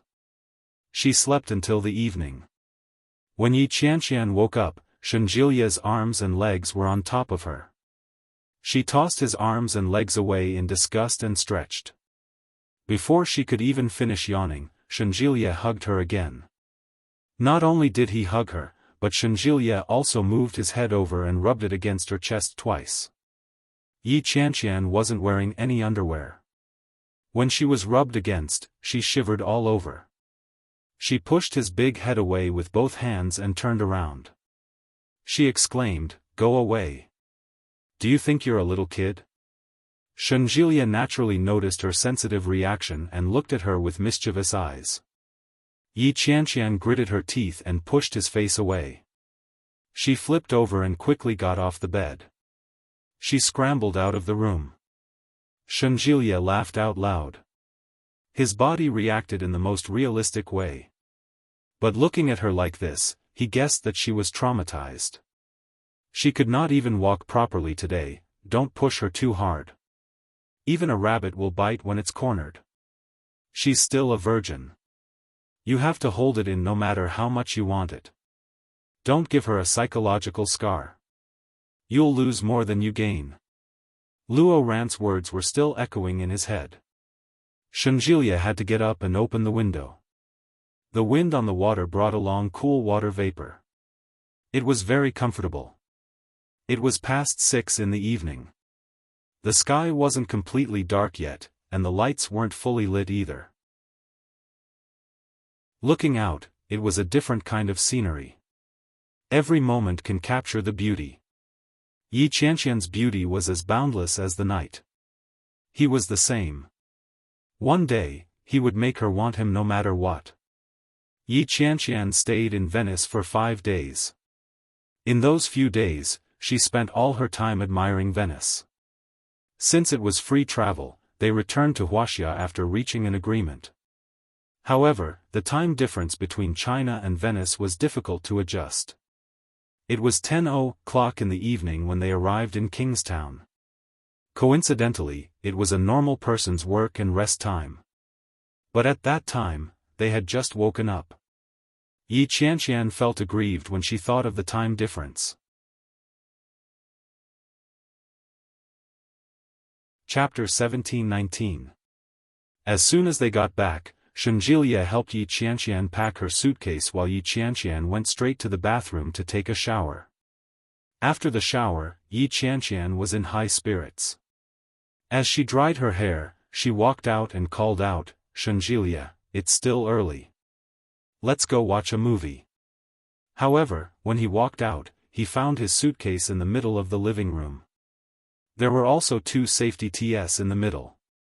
Wasn't that the thing she had been hiding for days? Other than that night when Yi Qianqian took the initiative to do it with Shenjilia, she used this as an excuse to avoid him. Shenjilia was lying on the sofa playing with his phone. When he saw Yi Qianqian, he looked at her meaningfully and said, "Sure. Let's go watch a movie." Yi Qianqian was a little embarrassed. She laughed and said, "Let's go then. Put on your shoes. I'll go see what's so interesting." As he spoke, he walked over and kicked the suitcase with his foot. The suitcase immediately closed. Shenjilia could tell from her smile that her guilty conscience was asking for a beating. He got up, put on his shoes, and walked to the bathroom. He picked up his phone and sent a message to Luo Ran. "Shenjilia, there's a situation. I bought a few safety tanks a few days ago, but I couldn't find them. I thought I'd left them somewhere and forgot to take them. I didn't expect my girlfriend to hide them." Luo Ran was having a great time in the bar. The colorful lights were accompanied by the hot DJ, and he was dancing with hot beauties. He did not feel his phone vibrate at all. Shenjilia waited for a moment. When Luo Ran didn't reply, he put his phone away. Yi Qianqian chose a movie. It was a Disney blockbuster that had recently become very popular. Yi Qianqian had always been a fan of Disney. She asked Shenjilia for permission before she bought the tickets. Halfway through his computer, Shenjilia's cell phone suddenly rang. There weren't many people watching the late-night movie. Yi Qianqian was munching on popcorn and laughing as she watched the movie. Shenjilia leaned over and whispered, "I'm going out to take a call." Yi Qianqian glanced at it and saw 2 words clearly, Luo Ran. "Oh, go ahead." Shenjilia quickly left. Yi Qianqian wondered why the name Luo Ran sounded so familiar. By the time Shenjilia walked out, the line had already been cut off. When he called back, Luo Ran was very quiet. "Hey, what's going on?" Luo Ran was lying on the bed, feeling very comfortable. Shenjilia was about to speak when he heard a woman's voice. "Ran, I'm going to take a shower." "Okay, I'll wait for you." Luo Ran's voice was very gentle, and then there was the sound of kissing. Shunjilie was speechless. He knew that Yi Yuyu must have asked another girl out. If he wasn't at the hotel, then he was at the girl's house. I say, can you calm down and find a girlfriend? Don't fool around outside all day. Be careful of getting sick. Pfft. I only do it with women who look clean. How pure can a girl who goes to a bar be? Besides, I know how to take precautions. Forget it, let's not talk about this anymore. What's the situation with you? Didn't I tell you on WeChat just now? She's the one who hid the condoms. She's been rejecting me with the excuse that she doesn't want to take the medicine. Was it your girlfriend's first time with you? Yes. Chapter 17:20. Do it? Ahem. Shunjilie wanted to, but Yi Qianqian didn't want to, so he couldn't say anything. In his heart, he felt as if he had picked her up from the streets that night. He had swallowed such a great advantage. It was like a pie falling from the sky. I don't think she'll agree. If she doesn't agree, then think of a way. What are you doing now? I'm watching a movie. I came out halfway to answer the phone. Shunjilie looked around as he spoke. You're still watching a movie so late? Luo Ran glanced at his phone. It's almost midnight. What are you going to do after the movie? Maybe we're going to have supper and then go back. Don't eat too much. Your stomach can't take it later. Then what should I do? Threaten and bribe her to see how she reacts. If she really doesn't want to, then there's nothing you can do. It only means that your man isn't very charming. Is that even possible? There's nothing you can do. You really want to be with her. If you want to run away after sex, that's fine. But if you don't handle it well, it'll be over. I can't bear to see you become a living monk after you've finally broken through from being a virgin. Shunjilie was speechless. He felt that it was a waste of effort to find this guy today. That's it. I'm going to take a shower.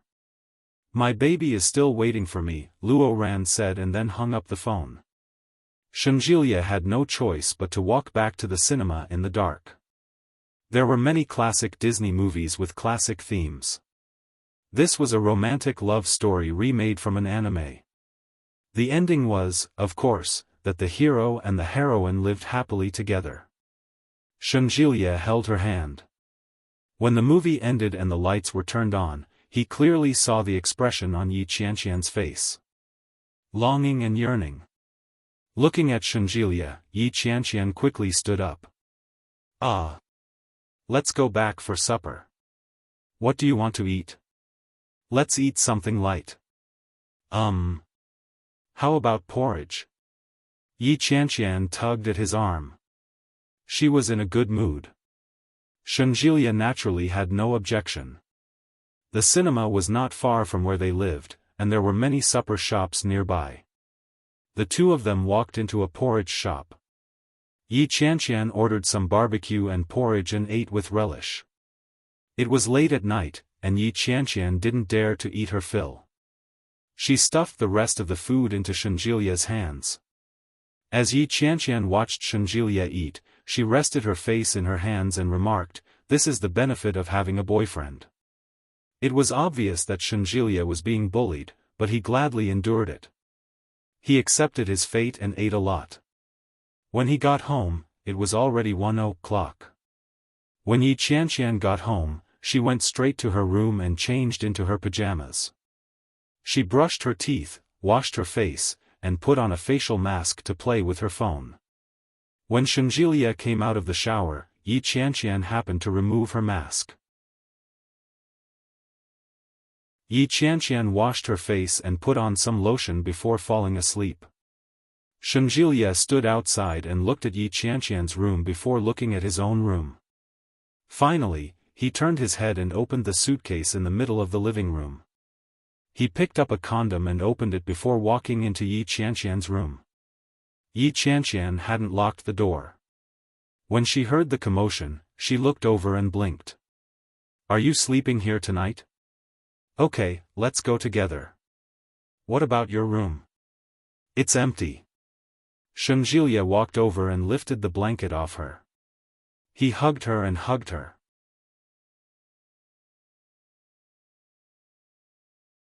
Chapter 1721. You can't sleep. Shengjilie laughed viciously. Yi Qianqian felt her body, which was supposed to be exhausted, suddenly become arrogant again. You. Before Yi Qianqian could say anything, she was pulled down by Shengjilie. It started too late, and when it finished, it was already past midnight. Yi Qianqian felt as if all the bones in her body were about to break, and she fell into a deep sleep. When Yi Qianqian woke up, she opened her eyes and saw that the room was bright. She woke up with a start and picked up her cell phone to check the time. It was already 10 in the morning. Oh my God! Yi Qianqian immediately scrambled to her feet. It was only when she moved that she realized how uncomfortable she was. The commotion woke Shengjilie up. When he saw Yi Qianqian's movements, he leaned lazily against the headboard and pulled her over. Yi Qianqian fell into his arms. Hey, I'm late for work. Yi Qianqian pushed him away, but he tightened his grip on her and said, I've applied for leave for you. If you don't believe me, check your WeChat. Yi Qianqian picked up her phone and opened WeChat. She immediately saw that the first message was sent to their chief editor. Boss, I just came back from Venice last night. I'm still jet-lagged. Let's rest for another day. Scariest boss, okay. Rest well. Yi Qianqian breathed a sigh of relief. She immediately collapsed onto the bed and nestled herself in Shengjielie's arms. She scared me to death. If I didn't tell her, who knows how badly she'd scold me later. I've said it now. Don't be afraid. Shengjilie supported her. It's time to get up.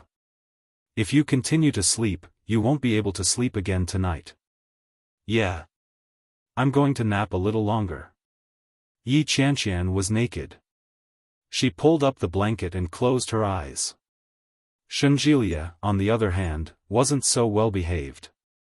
His hands were all over the place. Yi Qianqian was still in a daze. She pressed his hand under her body and said, Stop it. Go to sleep. What do you want to eat? I don't want to eat, shut up. Shengjilie calmed down. He held her in his arms and closed his eyes. Both of them slept until noon, and it was almost lunchtime before they got up together. After washing up, Yi Qianqian's entire body ached. She leaned lazily on the sofa, unwilling to move. What would you like to eat? Shengjilie sat down beside her. Shall we go out to eat? I don't want to move. Yi Qianqian was paralyzed even more. She rested her leg on his. You can order takeout. I'm not very hungry. My legs are sore. I'll rub. Here. A little higher. Here. Go down a little.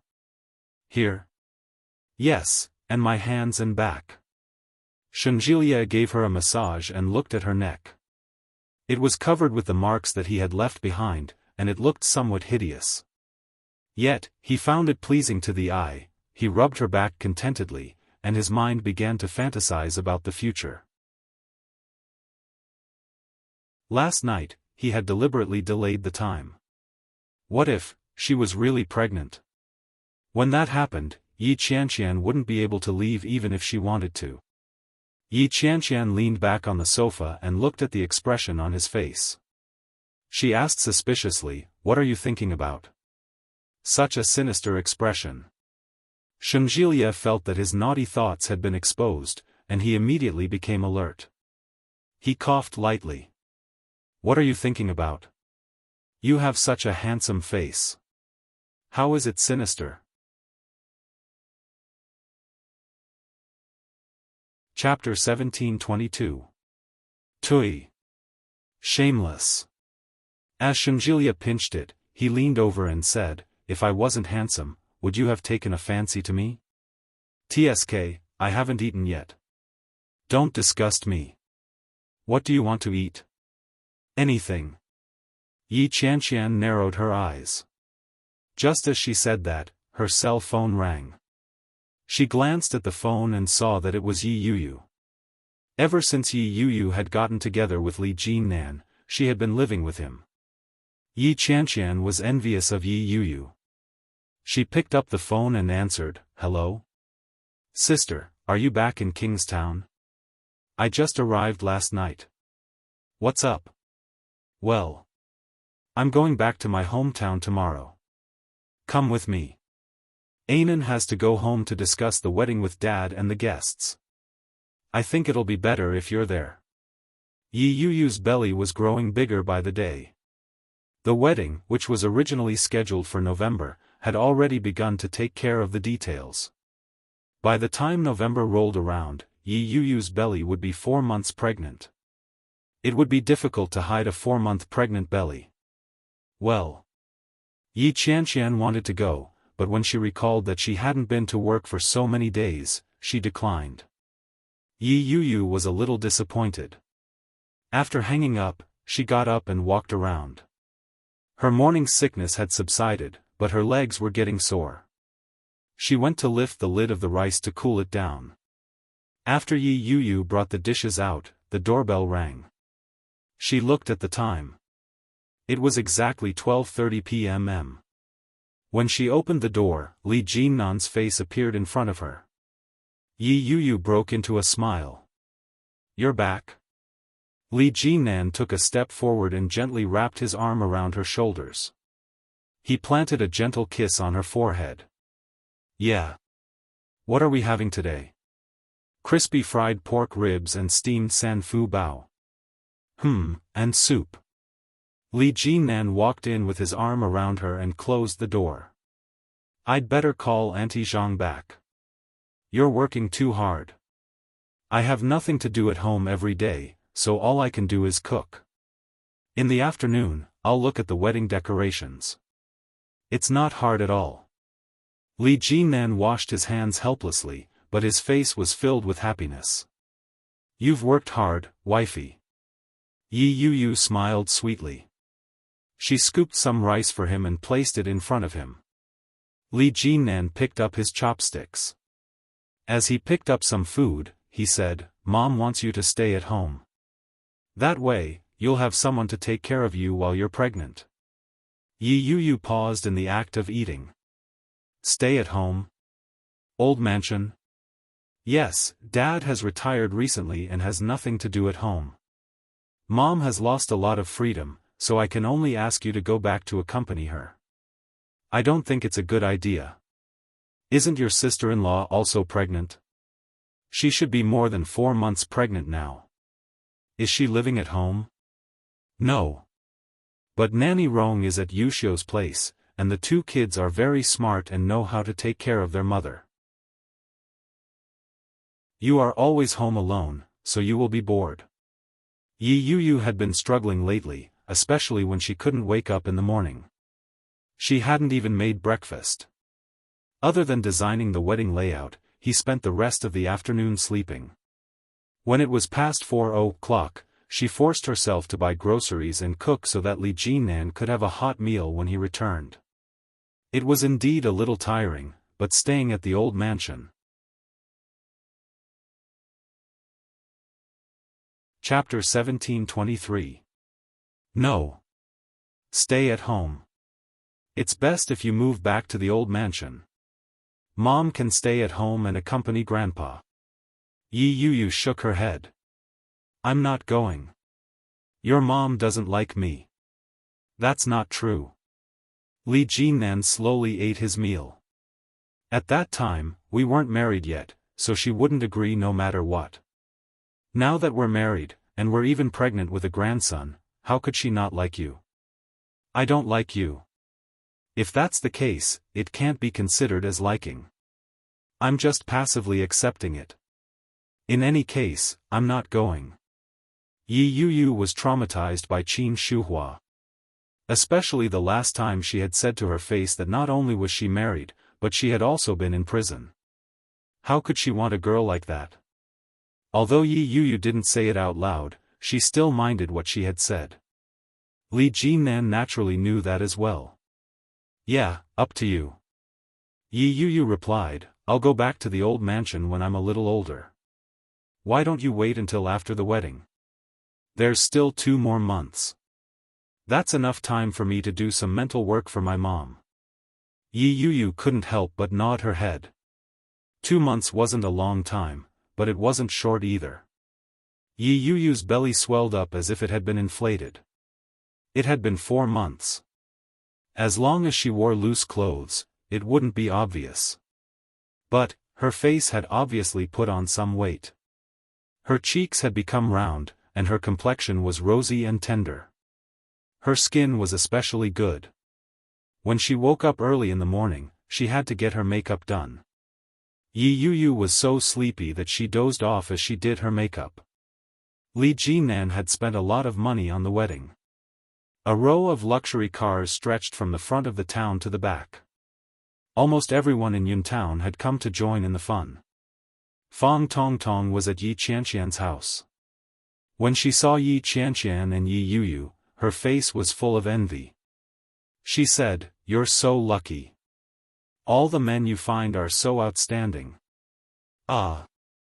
When will it be my turn?" Yi Yuyu was dozing off. Yi Qianqian was beside her. As she arranged the bouquet, she said with a look of disdain, "The world is fair. Everything depends on looks." When Fang Tongtong heard that, she was immediately unhappy. She glared at her and said, "How can you be like that? Bestie? Humph. How unkind." As she spoke, she looked around. "Where's your boyfriend? He didn't come." Yi Qianqian glanced at her. "My sister is getting married. Why would she come to the bride's room? Of course, she's in Kingstown." "Haha, I thought he'd be with you. I see that he's very attached to you. He asks about you every second he doesn't see you. Sigh, he's so handsome and so affectionate. Yi Qianqian, you're really lucky." Yi Qianqian was even more disgusted. "What kind of taste do you have? Is Shunjilia handsome? F***ck, you don't know how lucky you are. You have no idea how many people in the town envied you.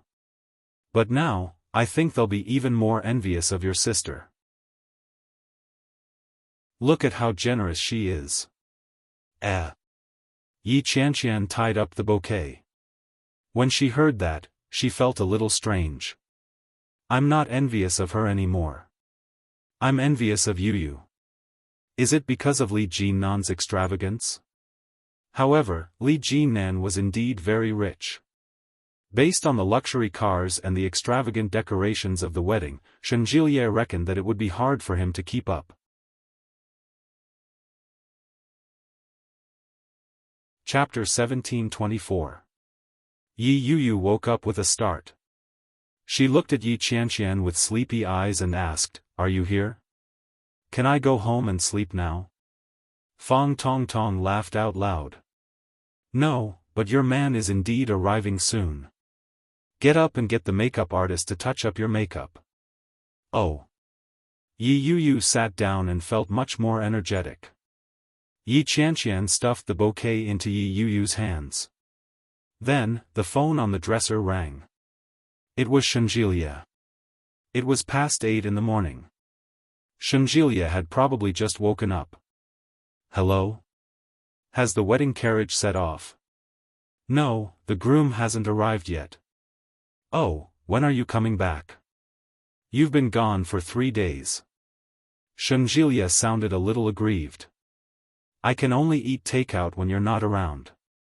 "Poor thing." Fang Tongtong leaned over. "Is it your boyfriend again?"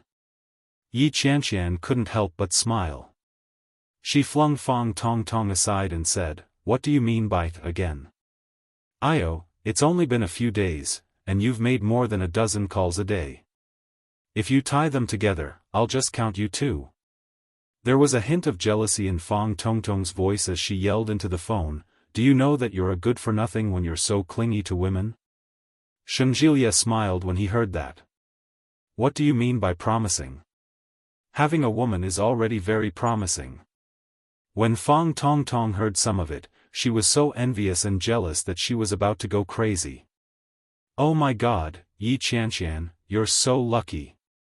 Yi Qianqian pushed her away. "Go away. Don't cause trouble." Then he took the phone and went to the side to make a call. Shen Zhilie laughed. "She's your best friend, isn't she? She's quite fun to play with. Isn't that so? It's just that he's too otaku. His circle is too small, so it's hard for him to get a girlfriend. Bring her to the wedding later. Li Jinnan's friends are all famous people in the business world or artists from his company. Let her pick a few." "Pick a few? Do you think she's a god? She doesn't like the good ones, and she doesn't like the bad ones either. Sigh, ha ha ha, Yu is pregnant. You have to look after her. By the way, I have good news for you." "What?" Shen Zhilie smiled mysteriously. "I won't tell you now. I'll tell you when you get home tonight." "What? Why are you being so mysterious? Guess." Yi Qianqian thought about it, but she still couldn't figure out what good news he had for him to keep her in suspense. "The groom is here!" Fang Tongtong shouted.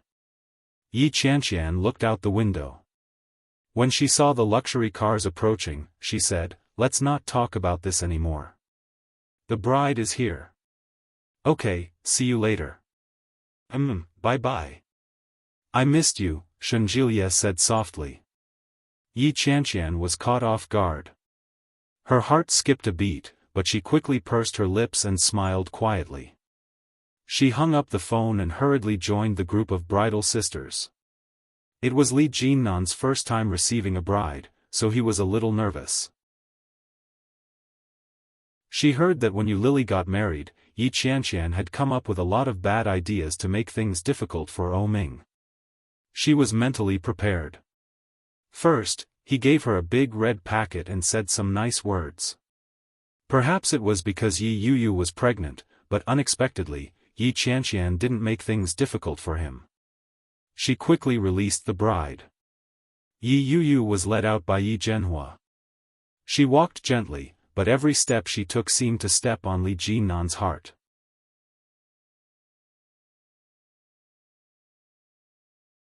Chapter 1725. Li Jinnan nodded. "I will, Dad."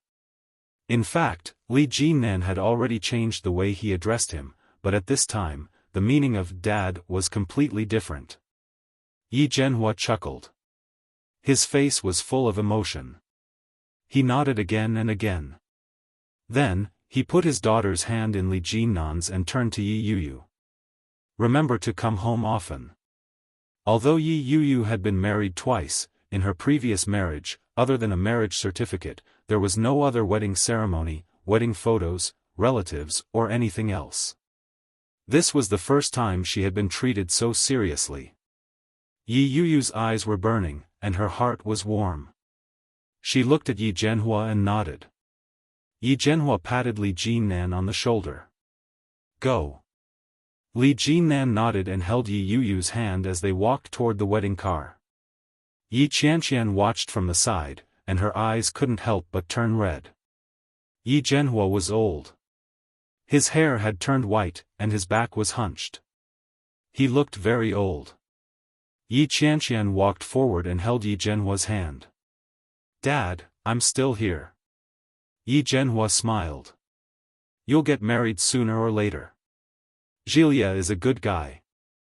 I guess you'll be taken away by him soon." "Humph, it won't be that easy. I don't want to get married so soon. It's boring. You're already 26, and Zhilie is 27. The age gap between the two of you isn't that big. However, a man is a flower in his 30s, but a woman is a different story. You still have to hurry up." "No. I want to get married when I'm 28. I've been with Xiaofan for less than 3 months. If I get married, wouldn't it be a flash marriage? What if he doesn't cherish me? Yi Zhenhua thought about it and nodded his head. That's true. We shouldn't rush it. It won't be too late to get married after 2 years. Yeah. Yi Qianqian was very proud. The best time to be in a relationship is 2 to 3 years. At that time, it's time to get married. If we get married too early, it'll be a divorce in the future. That'll be terrible. Yi Zhenhua glared at her reproachfully. Don't speak so soon. I can tell that Xiaofan is serious about you. If you really don't like him, don't hold him back. Of course not. If I didn't like him, I wouldn't have dated him. I just don't want to get married. Yi Qianqian waved her hand. Dad, don't bother yourself with our trivial matters. Yi Zhenhua looked on helplessly. It's good that you have your own ideas. With that, he walked in. Fang Tongtong walked forward and nudged Yi Qianqian. She said, You've only been dating him for 3 months. I thought the two of you had been dating for a long time. It's no wonder. 3 months is still a fresh period of love. No wonder he's so attached to you. Yeah. In truth, Yi Qianqian didn't feel very safe around him. She had seen this kind of situation many times. In the beginning, a man would always have that kind of impulse towards a woman, but when that impulse passed, the feelings would slowly fade. Since the two of you have been together for so long, have you done that? Fang Tongtong smiled suggestively and nudged her. Yi Qianqian pretended not to understand. What? That. I don't know what you're talking about.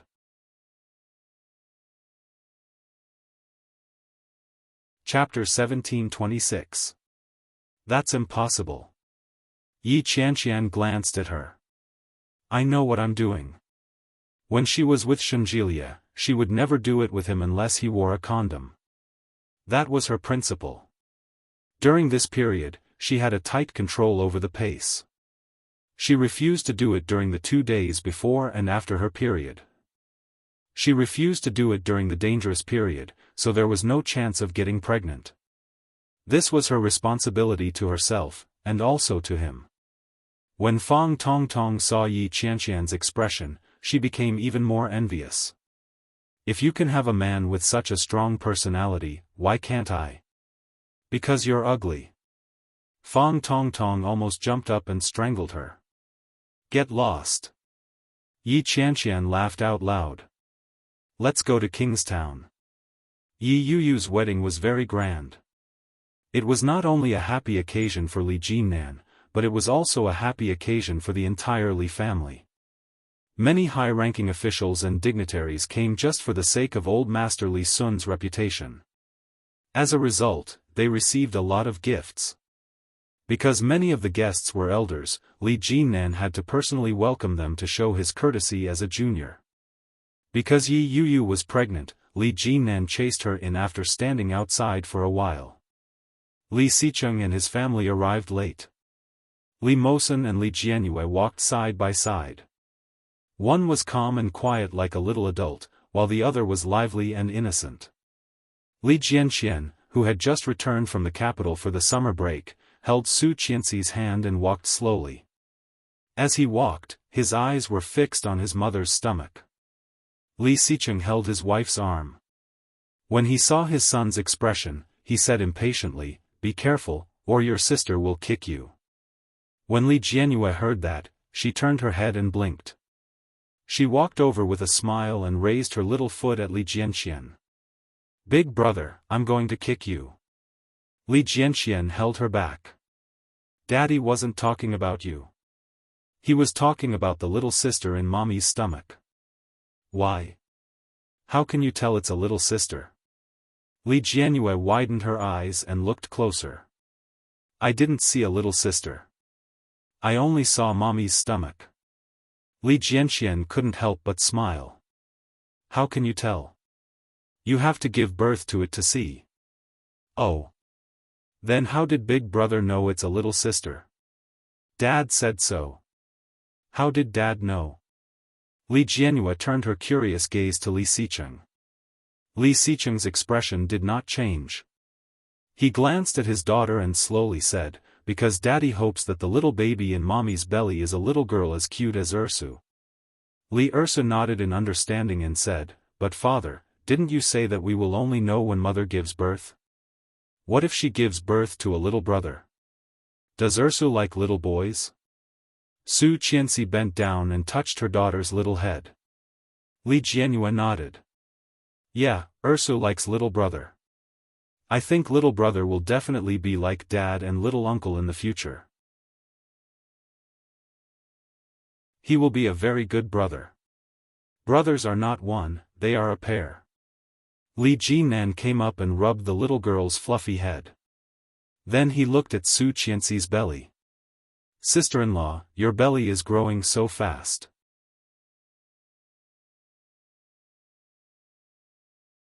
Chapter 1727. That kind of thing, just experiencing it once, Su Qianxi could not bear it anymore. If it happened again, she might really go crazy. There won't be a second time. Li Xicheng's tone was very firm. He took his wife's hand and said, let's go in. Li Jinan watched from the side with mixed feelings. It was not easy for Li Xicheng and Su Qianxi to be able to be together now. Li Jinan was very clear about the twists and turns. Only the people involved would know how difficult it was to achieve such a feat. The guests came and went. Many of them saw the three little guys. Their eyes were shining. They pinched one and hugged the other. At first, the two boys were willing to cooperate. But after 3 times, they immediately ran away. In the end, even Li Jianhua couldn't take it anymore. She hugged her parents' arms and pouted, unwilling to go out. Li Xicheng didn't stop them. Seeing the little girl like that, he smiled and said slowly, if you don't want to, remember to reject it yourself. Daddy and Mommy can't always help you. Do you know what to do next time you encounter such a situation? Li Jianhua pouted even higher and said, those uncles and aunties don't understand us at all. Although I'm a child, my face still hurts. No one will understand you. If you don't reject it, others will only think that you agree. At this time, you should tell them that you don't like it, so please ask them to stop pinching you. The little girl didn't say anything. She pinched the red tablecloth on the table and rubbed it. She pouted and lowered her head. It was obvious that she was depressed. Su Qianxi touched her daughter's little head and took the juice that Li Xicheng had just poured for her. Ursu, do you want something to drink? Yeah. Li Jianhua's eyes immediately lit up and took it with both hands. Li Jianxian and Li Mosen went in to take refuge for a long time. They hid for more than 10 minutes before they dared to come out. They came to Li Jianhua's side in a hurry. When Li Ursu saw them, she was even more unhappy. She swallowed the juice and said loudly, Big Brother is a bad guy. He put me down and left. Big Brother Mosen is also a bad guy. Li Jianxian's expression didn't change as he replied, it's your own fault for not leaving. You're the one at a disadvantage. We're not stupid. Of course, we have to leave. Li Mosen nudged Li Jianxian and said, Brother Mosen knows his mistake. I'll definitely bring you along next time. Li Jianhua put down the glass of juice and snorted, there won't be a next time. Next time, I will reject these annoying uncles and aunties. Don't pinch my face again. The little guys did not hide their voices at all. The men and women who had just pinched them were a little embarrassed. Li Mosen pulled her back and said, don't speak so loudly. Why? Li Jianhua didn't quite understand. Li Jianxian found a chair and sat down. Don't make a lot of noise in public. Oh. When Li Jianhua saw this, she ran over and sat down next to Li Jianxian. She placed her chubby little hands on the table and shouted, "Brother Mosen, come and sit." When Li Mosen heard that, he walked over, but Li Jianyue no longer looked at him. Instead, she looked at Li Jianxian and asked, "Brother, is the capital fun? Was Grandpa and Grandma fun?"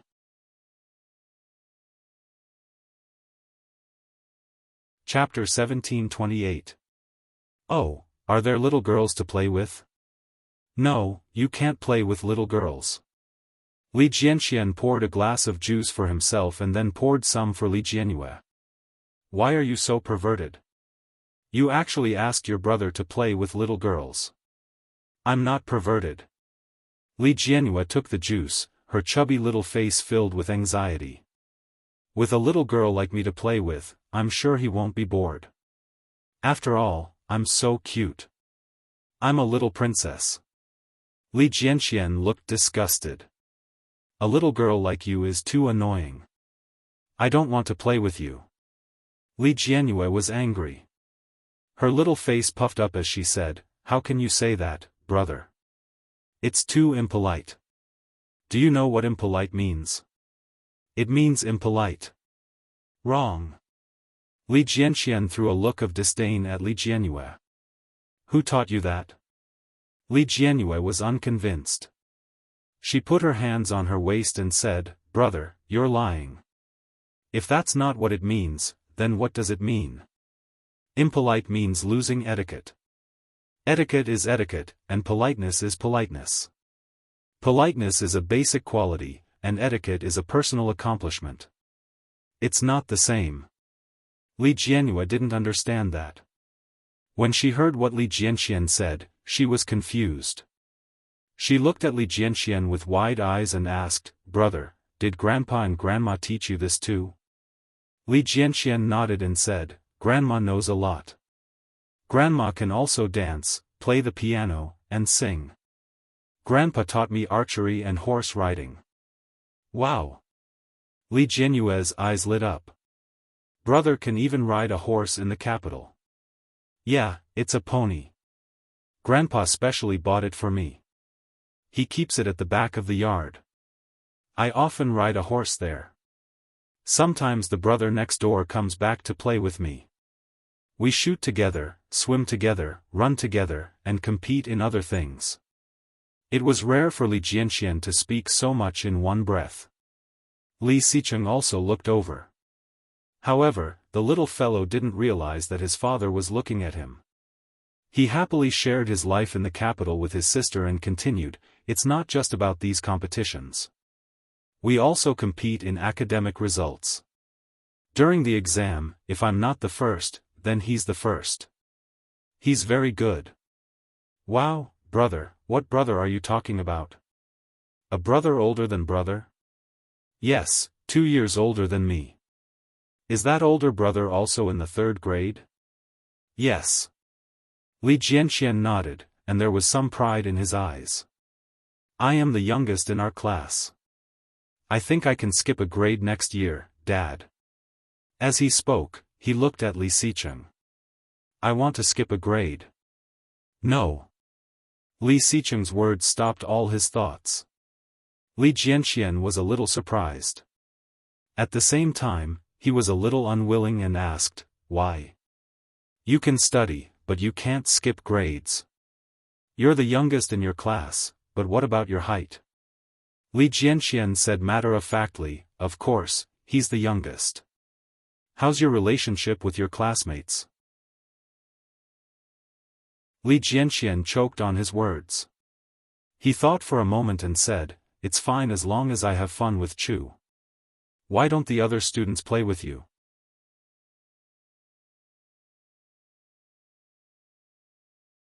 Chapter 1729. Then will those who are taller than you bully you? They won't have the chance because Chu and I are good friends. Li Jianxian looked at Li Xicheng and enunciated each word clearly. Many people in the class admire Chu, and so do I. I am admired by many people. Yeah, so no. Li Jianxian was even more indignant and exclaimed, "Why? When you can protect yourself, I will allow you to skip a grade." When Li Jianxian heard this, he panicked and shouted, Dad, I can protect myself. No one in the class can beat me. What's the point of bullying a child? Li Xicheng's eyes were full of disdain. I'm a child too. Li Jianxian said confidently. You treat yourself as a child, which proves that you are not mature enough. I won't allow it. Li Jianxian was furious. Dad, you are being unreasonable. Do you know what it means to be unreasonable? When Li Jianxian heard this, he knew that Li Xicheng was setting him up again. Panting with rage, he crossed his arms and turned his head away, not saying a word. Li Jianhua propped her hands on the table and looked at her brother and father with her big round eyes. She said, Why can't I skip a grade, Dad? Didn't brother already skip a grade? Yeah, it's because he just skipped a grade, so I won't allow it, Li Xicheng said softly. Everyone needs a process to grow up. You can't stand that they are more childish than you, so you want to skip a grade. Li Jianxian was stunned. These words were indeed true. But he clearly didn't say a word just now. How did Dad know? Li Xicheng knew from his expression and continued, But have you thought about it? If you can't even stand them, how are you going to stand those 5th and 6th graders who are more difficult to deal with than 3rd graders? Are they difficult to deal with? The age of 5th and 6th grade, until the age of 15 or 16, is the age when it is the easiest to be arrogant. It is also the easiest to be blinded by your own thoughts and do something incomprehensible. And you obviously haven't reached that stage. You can't protect yourself. Li Jianxian still didn't quite understand, but he could hear the meaning between the lines. In short, he was doing it for his own good. Li Jianhua still didn't understand. Daddy, does inflating one's ego mean getting fat from eating? Well, you can think of it that way. Oh. Li Jianhua nodded her head. Then, she giggled and said, Our teacher said that I've gained weight yesterday. Actually, she was saying that I'm arrogant, right? She laughed out loud, but he looked calm and shook his head. You should lose weight. You can only eat 1 drumstick a day in the future. The smile on Li Jianhua's face fell. She immediately pouted and said, Daddy. Li Xicheng did not look at her and turned his head. Li Jianxian, on the other hand, was not too happy. He said gloomily, Chu is going to skip a grade. I want to skip with him. No. Li Xicheng's voice was calm but firm. Li Jianhua realized that pouting was useless, so she stopped. She turned to look at her brother and asked, Brother, is Brother Chu very powerful? Yes, Chu said that when he grows up, he wants to be a soldier.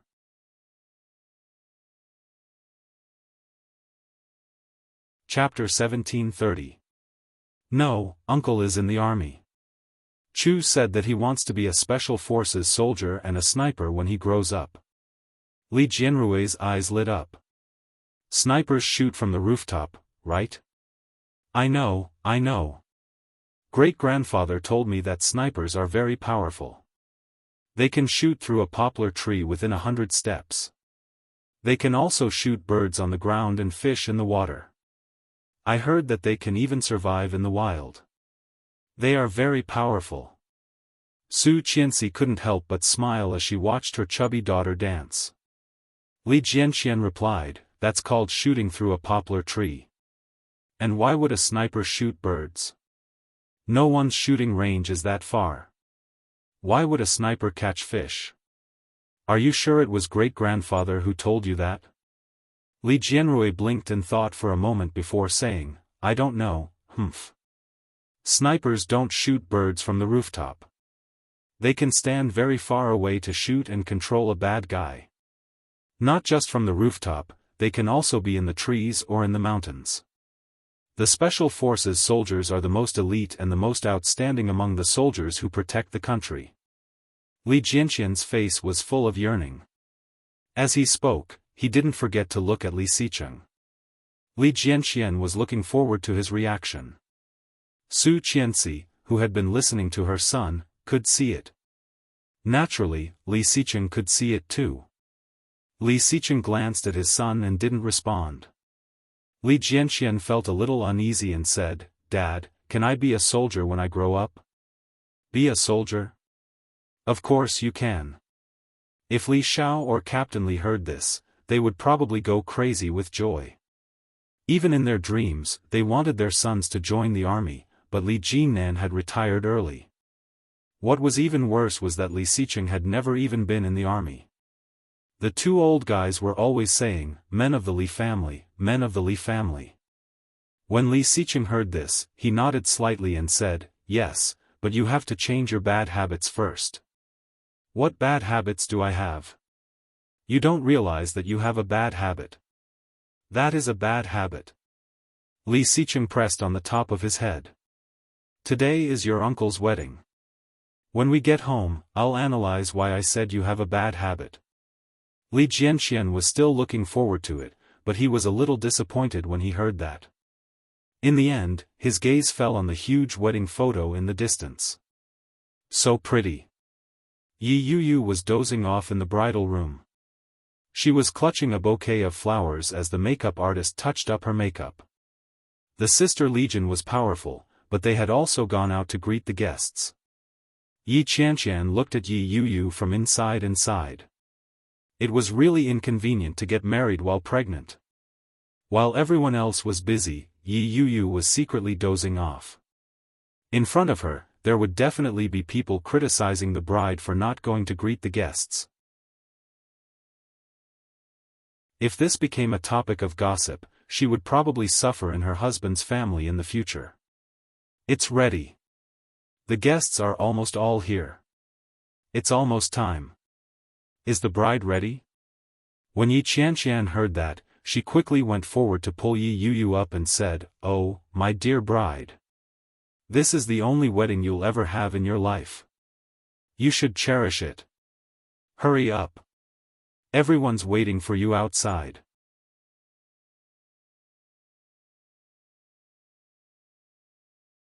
Chapter 1731.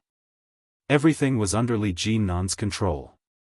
As long as nothing happened to her, everything would be fine. Those were Li Jinnan's exact words. Yi Yuyu's heart was bursting with security. After stretching, she slowly walked out. Many people had been invited to the wedding.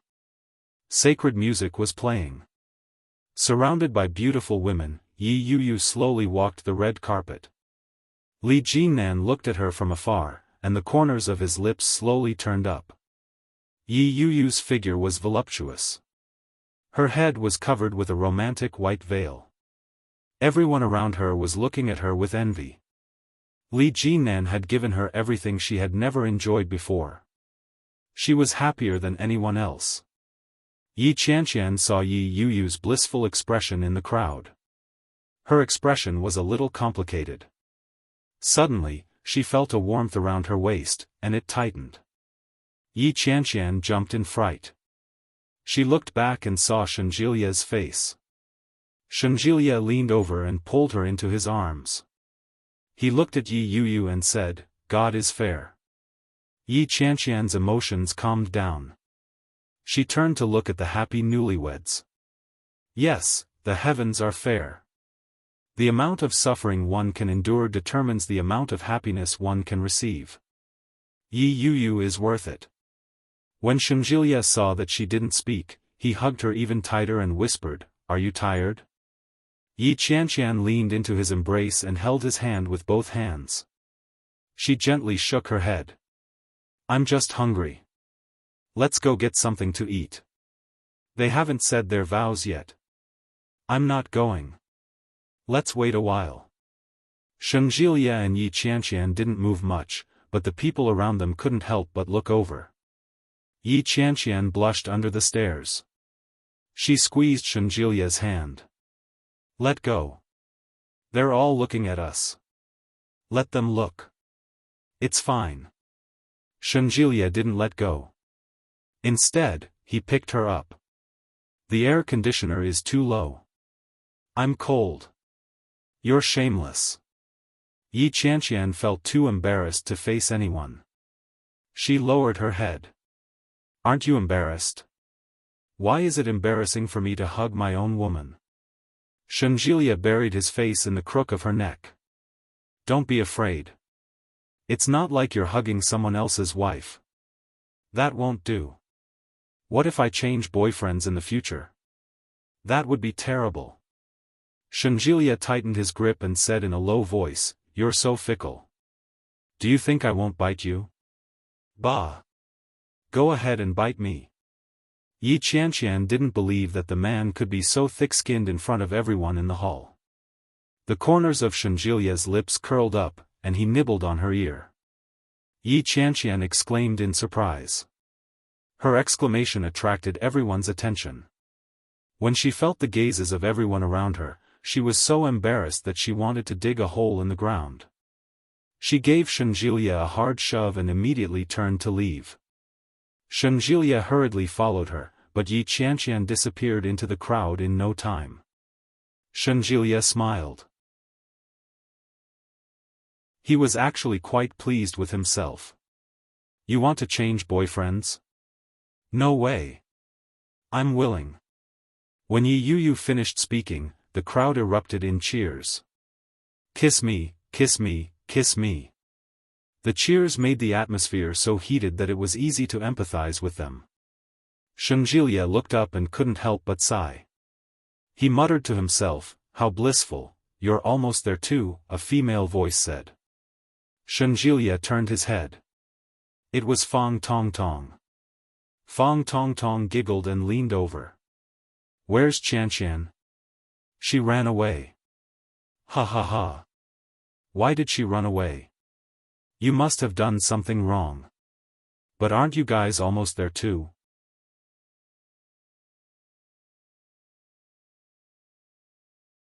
Chapter 1732. When Fang Tongtong saw Shenjilia's expression, she understood and asked, "Qianqian doesn't want to marry you?" Shenjilia wasn't surprised that she knew. Fang Tongtong was Yi Qianqian's best friend. The two of them had grown up wearing the same pair of pants, so they would definitely share their feelings. Shenjilia spread his hands. "She's not ready yet." "What?" Fang Tongtong snorted. "What do you mean she's not ready? I know this girl too well. She's still playful. You're her first boyfriend, so she'll definitely want to date a few more. But that's only human nature, don't you think?" Fang Tongtong snorted. Shenjilia was speechless. Fang Tongtong stepped forward and grabbed his hand as if her heart was aching for him. She patted it and said, "My Qianqian has a straightforward personality. You have to be more tolerant of her. Since she doesn't want to, you can just wait." Ha ha ha. Shenjilia was speechless. He quietly retracted his hand. "Okay. I'm going to the bathroom." Fang Tongtong pursed her lips and didn't say anything. She looked at Shenjilia's tall and straight back and felt a little regretful. How could such an outstanding man be picked up by that girl Yi Qianqian? After Yi Qianqian emerged from the crowd, she went to the bathroom. When she came out, she happened to bump into Fang Tongtong. When Fang Tongtong saw her, she seemed a little surprised and said, "So you're here. Your boyfriend is looking for you. Ignore him." Yi Qianqian yawned. "I'm so sleepy. I woke up too early." "Oh. Did you guys quarrel?" "No." "Why do you ask?" "Nothing." Ha ha ha. Then why are you ignoring him?" "Forget it. I'm going to the bathroom." Fang Tongtong hugged her stomach and headed for the bathroom. Yi Qianqian didn't mind. When she walked out, she saw Su Qianxi. Su Qianxi's stomach looked a little big. Li Xicheng was beside her. They chatted and smiled. He was handsome and she was beautiful. Yi Qianqian was envious. They were a natural match. When she saw Yi Qianqian, Su Qianxi waved at her. Yi Qianqian smiled back as a greeting. It couldn't be helped. They weren't familiar. The main stage was Yi Yuyu and Li Jinnan. After Yi Qianqian finished her meal, she was exhausted. Shenjilia could tell that and said, "Let's go back first. You woke up so early in the morning. Don't tire yourself out." Yi Qianqian was full. She leaned on Shenjilia and yawned. "Yeah.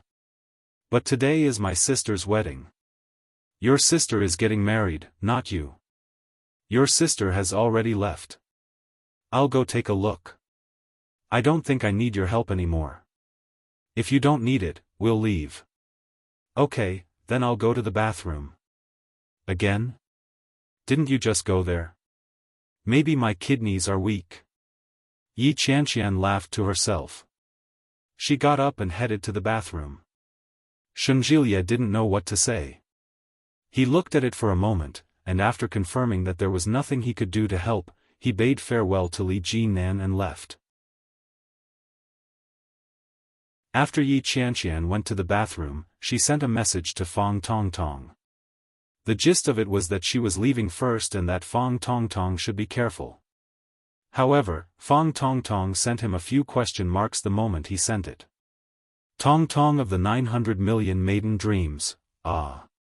I was planning to stay at your place tonight. You're going back now?" "Zixixi, yeah, my dad is going back to Yuntown later. You can go with him."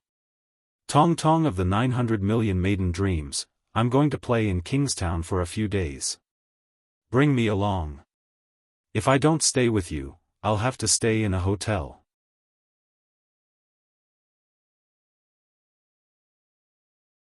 Chapter 1733.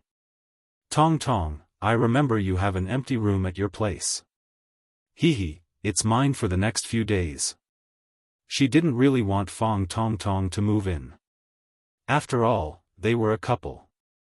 It would be inconvenient for a single girl to suddenly move in. But since Fang Tongtong had already said so, Yi Qianqian couldn't refuse. "Zixixi, fine. Where are you?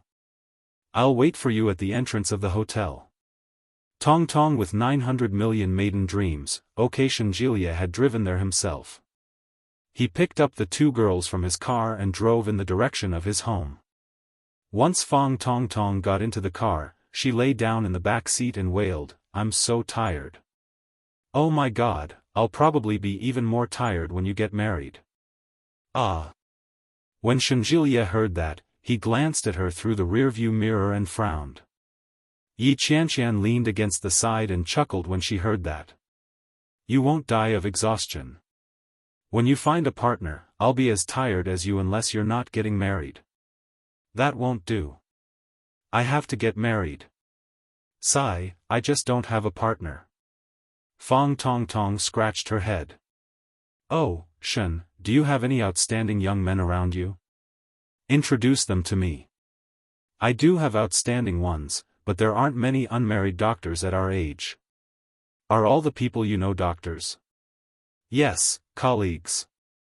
"Do you have any other types?" "Doctors seem to be too busy. They don't stay at home all day and are often busy with surgeries." Yi Qianqian laughed out loud. "You're overthinking things. This guy only knows psychiatrists, pharmacologists, and scientists. Psychiatrists have nothing to do all day. He has nothing to do all day, so he just hangs around." Fang Tongtong nodded.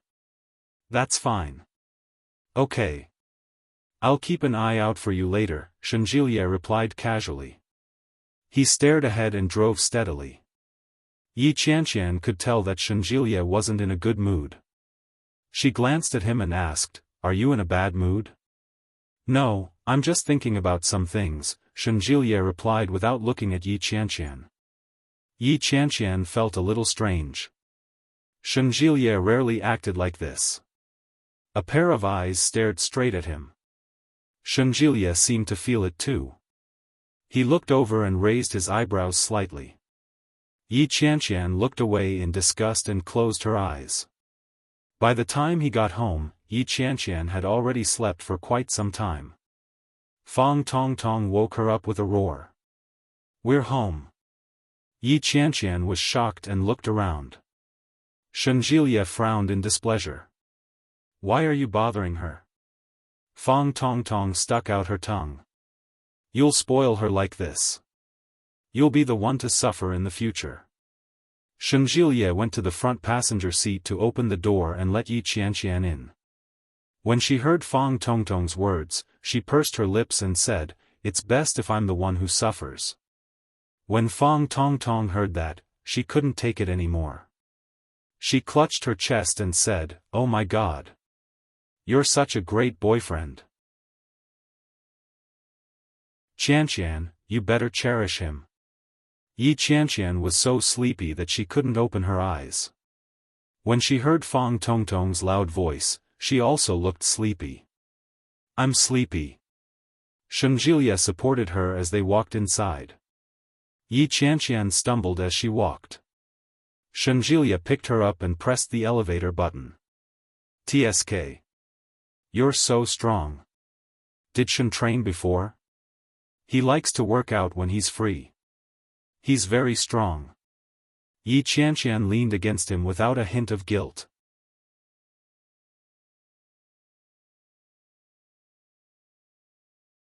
Chapter 1734. Shenjilia's lips tightened. He quickly walked into the elevator and went in first. "Which floor?" Fang Tongtong walked in and reached out to press the doorbell. Shenjilia didn't say a word. He pressed the button and went up. His expression didn't look too good, and he didn't say a word. He held Yi Qianqian in his arms and stared at the reflective surface of the elevator door. Yi Qianqian wasn't the only one. Even Fang Tongtong could tell that the man was a little unhappy. Could it be because of what I said before? Fang Tongtong felt that it was very possible. She glanced at Shenjilia and felt guilty. Yi Qianqian could clearly sense Fang Tongtong's expression.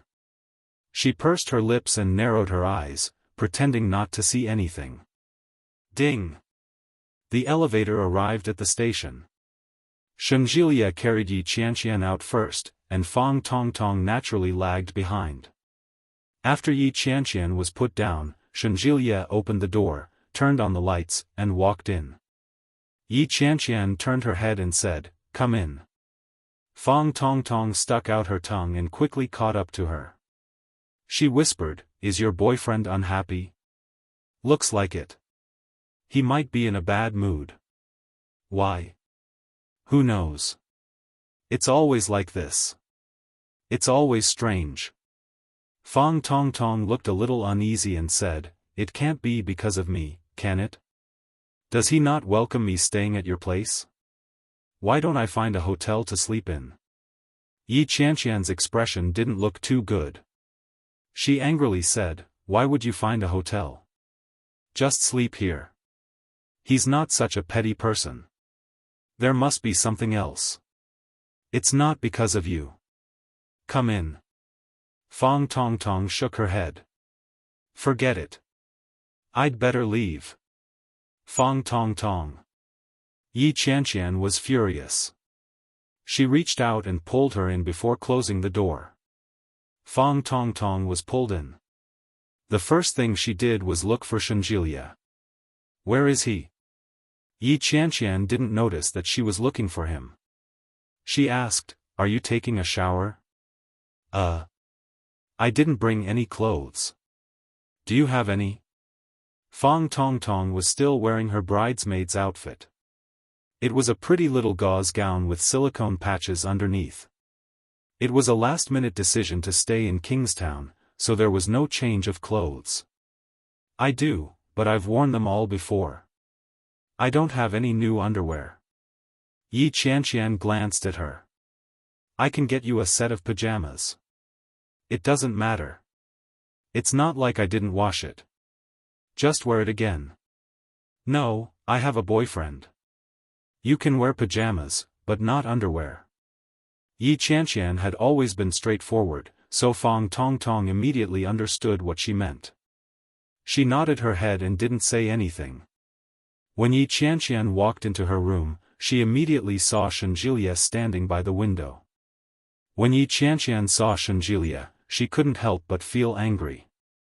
Yi Qianqian closed the door and walked up to him. She placed her hand on his shoulder and asked, "What's the meaning of this?" "My best friend is staying at our place for a few days. Why are you giving her such a dirty look?" Shengjilia turned around and looked at Yi Qianqian's obviously unhappy face. He pursed his lips and said, "I think that your best friend doesn't know how to conduct herself. How could she just stay at someone else's place like that? Even if you're her best friend, you have no boundaries at all." More importantly, she had pretended not to know anything about what she had said to him in the hotel. This made Shengjilia feel a little disgusted. He was a psychologist, so he could vaguely guess what Fang Tongtong was thinking.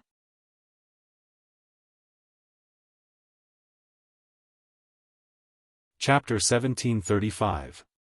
Based on normal human psychology, Fang Tongtong's expression was one of extreme envy toward Yi Qianqian. While she was envious of Yi Qianqian, she also had an indescribable admiration for Shengjilia. Under such circumstances, she had decided to move in at the last minute. How much of it was really just to have fun? Shengjilia didn't want to speculate about others with ill intentions, but based on the current situation, it was difficult for him to have a good impression of Fang Tongtong. Yi Qianqian didn't know what Shengjilia was thinking. When she heard what he said, she laughed and said, "It's because we have a good relationship. We grew up wearing the same pair of pants. It's not a big deal to just have fun." However, this last-minute decision was indeed a little sudden. "I'll reprimand her later, but since she's already here, we can't just chase her away, can we?"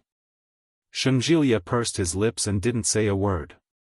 Yi Qianqian gently pushed him and said, "No matter what, she's my best friend. You should at least give her some face. It's not good to be a bad person just because you want to be." Shengjilia looked at Yi Qianqian's face and sighed softly. He reached out and touched her cheek. "All right then. When can she leave? With her here, we can't have a world of just the two of us." A world of just the two of us. Yi Qianqian used to think that those words were a symbol of happiness, but now that she heard them come out of Shengjialia's mouth, why did they sound so dirty? Her cheeks turned red. She glared at him and said, "I knew you weren't such a petty person. So that's what you were worried about?" Shengjilia raised his eyebrows slightly and didn't comment. "I don't think she'll stay for long. She still has a shop to look after. Her mother won't help her." "Don't worry." Shengjialia's heart calmed down. He lowered his head and kissed her lips gently. "That's good."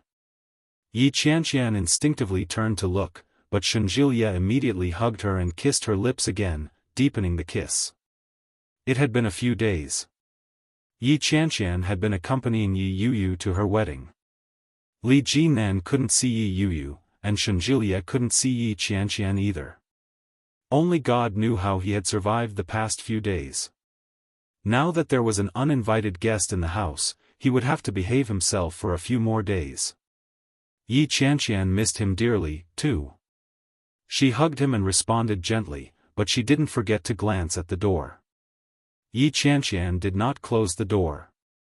She was afraid that Fang Tongtong would see them. It would be a sin to hurt Fang Tongtong, who was single. Shengjilia immediately saw through her intentions. He turned her around in his arms and pinned her down on the bed. "Mm. Yi Qianqian resisted and pushed him away. "Qianqian, aren't you looking for clothes for me? Haven't you found it yet?" Fang Tongtong's loud voice could be heard, and it was getting closer and closer. Yi Qianqian struggled even harder, and Shengjilia released her. Yi Qianqian immediately wiped her mouth and shouted, "I'm coming." Fang Tongtong walked in and immediately saw Shengjilia standing by the bed. His clothes were a little disheveled. Yi Qianqian, on the other hand, was rummaging through her wardrobe. After searching for something, she said, "There's a new one. I haven't worn this before." As he spoke, he stuffed it into Fang Tongtong's hand and slowly pushed her out.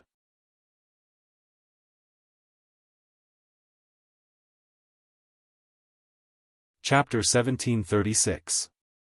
Bah! What can I do? You're the only one who's full of drama. Yi Qianqian pushed her away and said in a low voice, "Don't come into our room for no reason in the future." He doesn't like it. Fang Tongtong understood, but she was still a little unhappy. She said, "Isn't this your apartment? Your boyfriend is only staying here temporarily, right? What do you mean mine or his? We live together, so it's ours." Yi Qianqian disagreed. His car is still his. I'm still sitting in it. How can that be the same? It's basic for a man to have a car and a house. Your boyfriend doesn't have a house and is still living here. I want to go in but you don't let me. Why? Fang Tongtong's voice wasn't loud. Only Yi Qianqian and Fang Tongtong could hear her. Don't tell me you're planning to use this as a marital home? That won't do. I'll be the first to disagree. That's impossible. I don't want to get married yet. What's the rush? Aren't you going to take a shower? Hurry up. Fang Tongtong clutched the underwear in her hand and asked, "Where are my pajamas?" I don't have any. Wait here. Yi Qianqian turned around and dashed into the room. He rummaged through the wardrobe and took out a set of pajamas that she didn't usually wear and said, "Here." So ugly. Did you buy it? The aesthetics of a straight man. Old Shen bought it. I don't really wear it, so you can put up with it for now. Tomorrow after work, we'll go shopping and buy a few more sets. Pfft. All right then. That's the aesthetic of a straight man. Fang Tongtong took it and quickly entered the bathroom.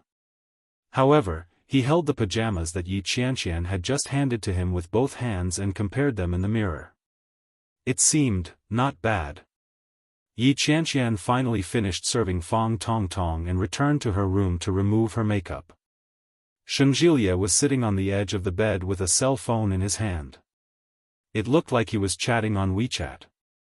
Yi Qianqian glanced at him and casually asked, "Are you busy at work?" "More or less."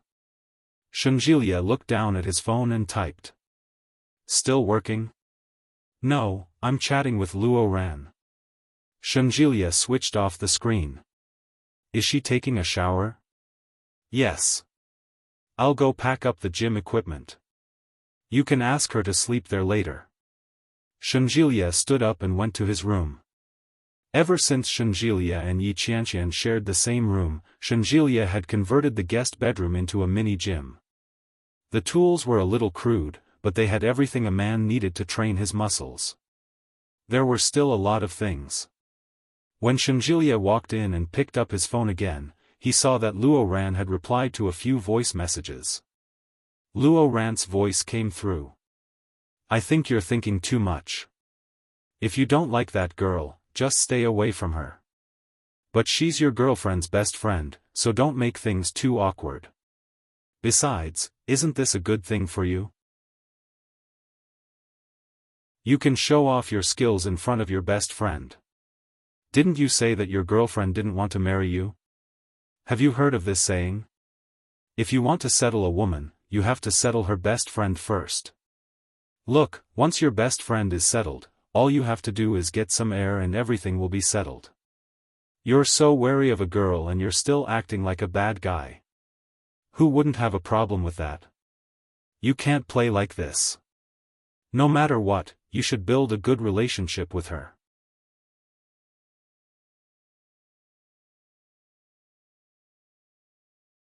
Chapter 1737.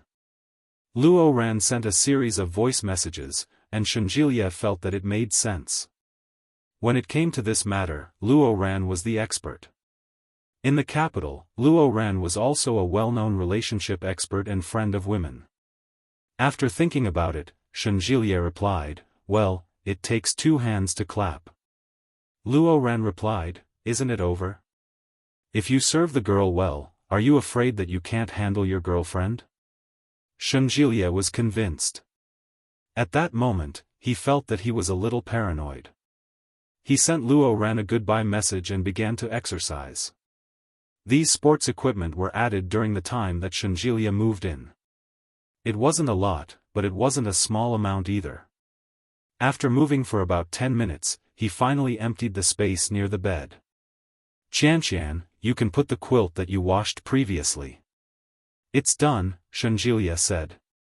At the same time, he heard the bathroom door open. Fang Tongtong's wet hair draped over her shoulders.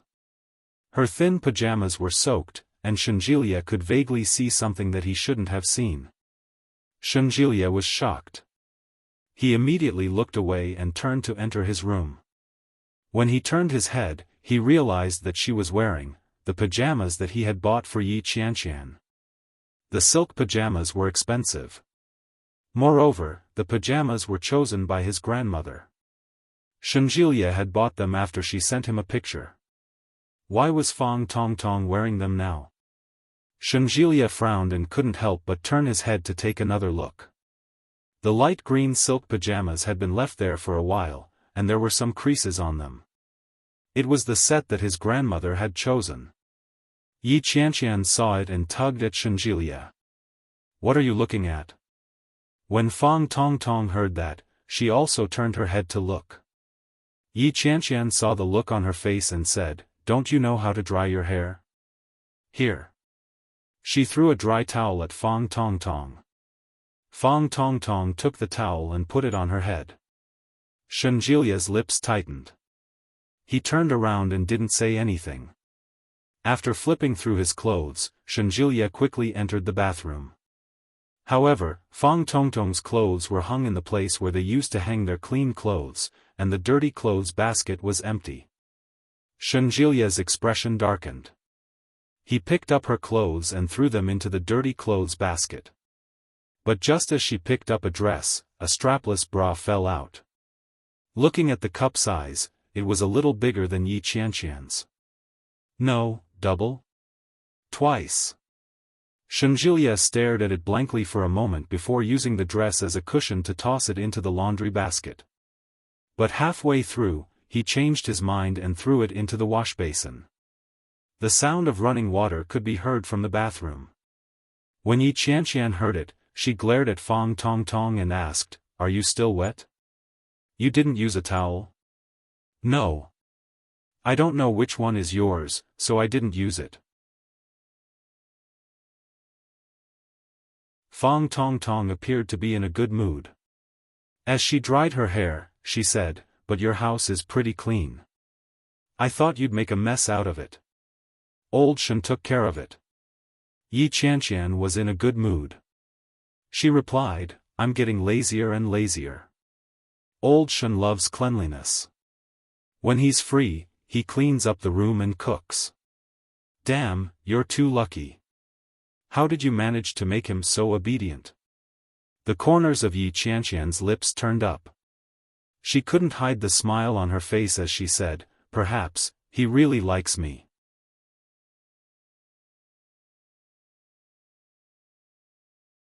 Chapter 1738.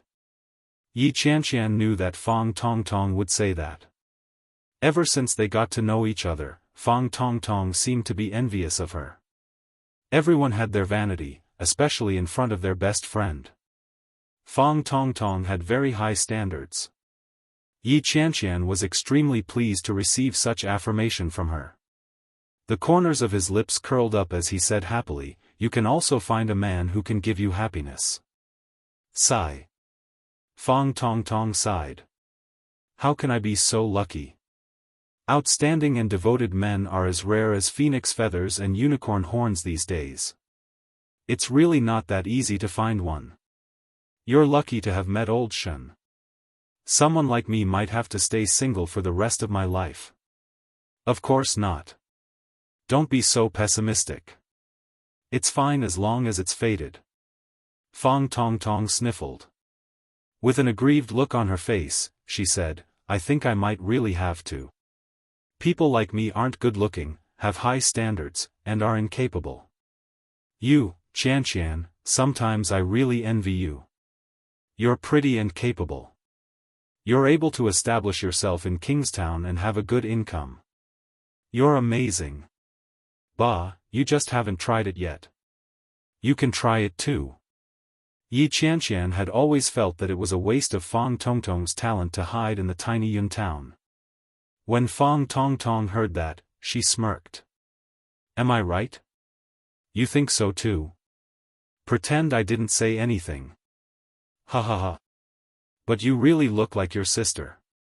That Xia Yilin has been badmouthing you all day in town, saying that you're half-hearted and brought back so many men.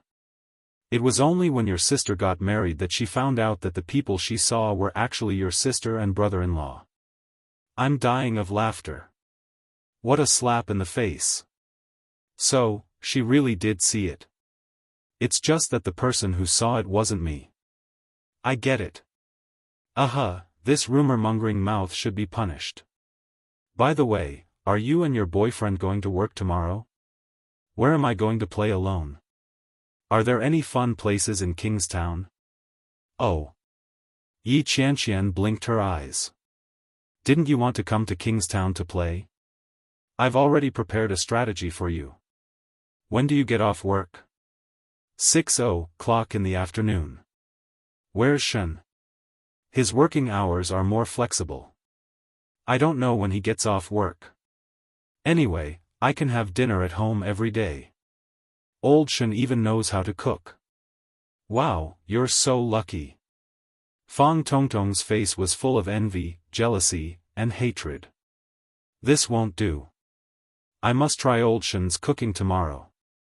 Then I'll go play by myself tomorrow. When you get off work, let's go shopping after dinner, okay? Okay, sure. You sleep first. I'm going to take a shower. Yes. Go ahead. Fang Tongtong waved her hand and smiled like a blooming flower. After Yi Qianqian left, Fang Tongtong turned around and looked at the large mirror that Shen Jielie used when he worked out. His face was fair and tender with some baby fat. He looked younger than his actual age. Unlike Yi Qianqian's delicate features, she had a round and chubby baby face. Actually, he wasn't that bad looking. Why was her luck so good? But she was. Fang Tongtong had always felt that God was unfair. They were both hard-working, and she was obviously younger and more promising. However, the adults in town had never praised her. Fang Tongtong's heart sank bit by bit. She was in low spirits. She looked at the decorations around her. They were very masculine, and her heartbeat inexplicably quickened. You're tuning in to the Xiaofan's Wuxia Tales YouTube channel. Don't forget to subscribe and join us on this journey to catch the most captivating stories.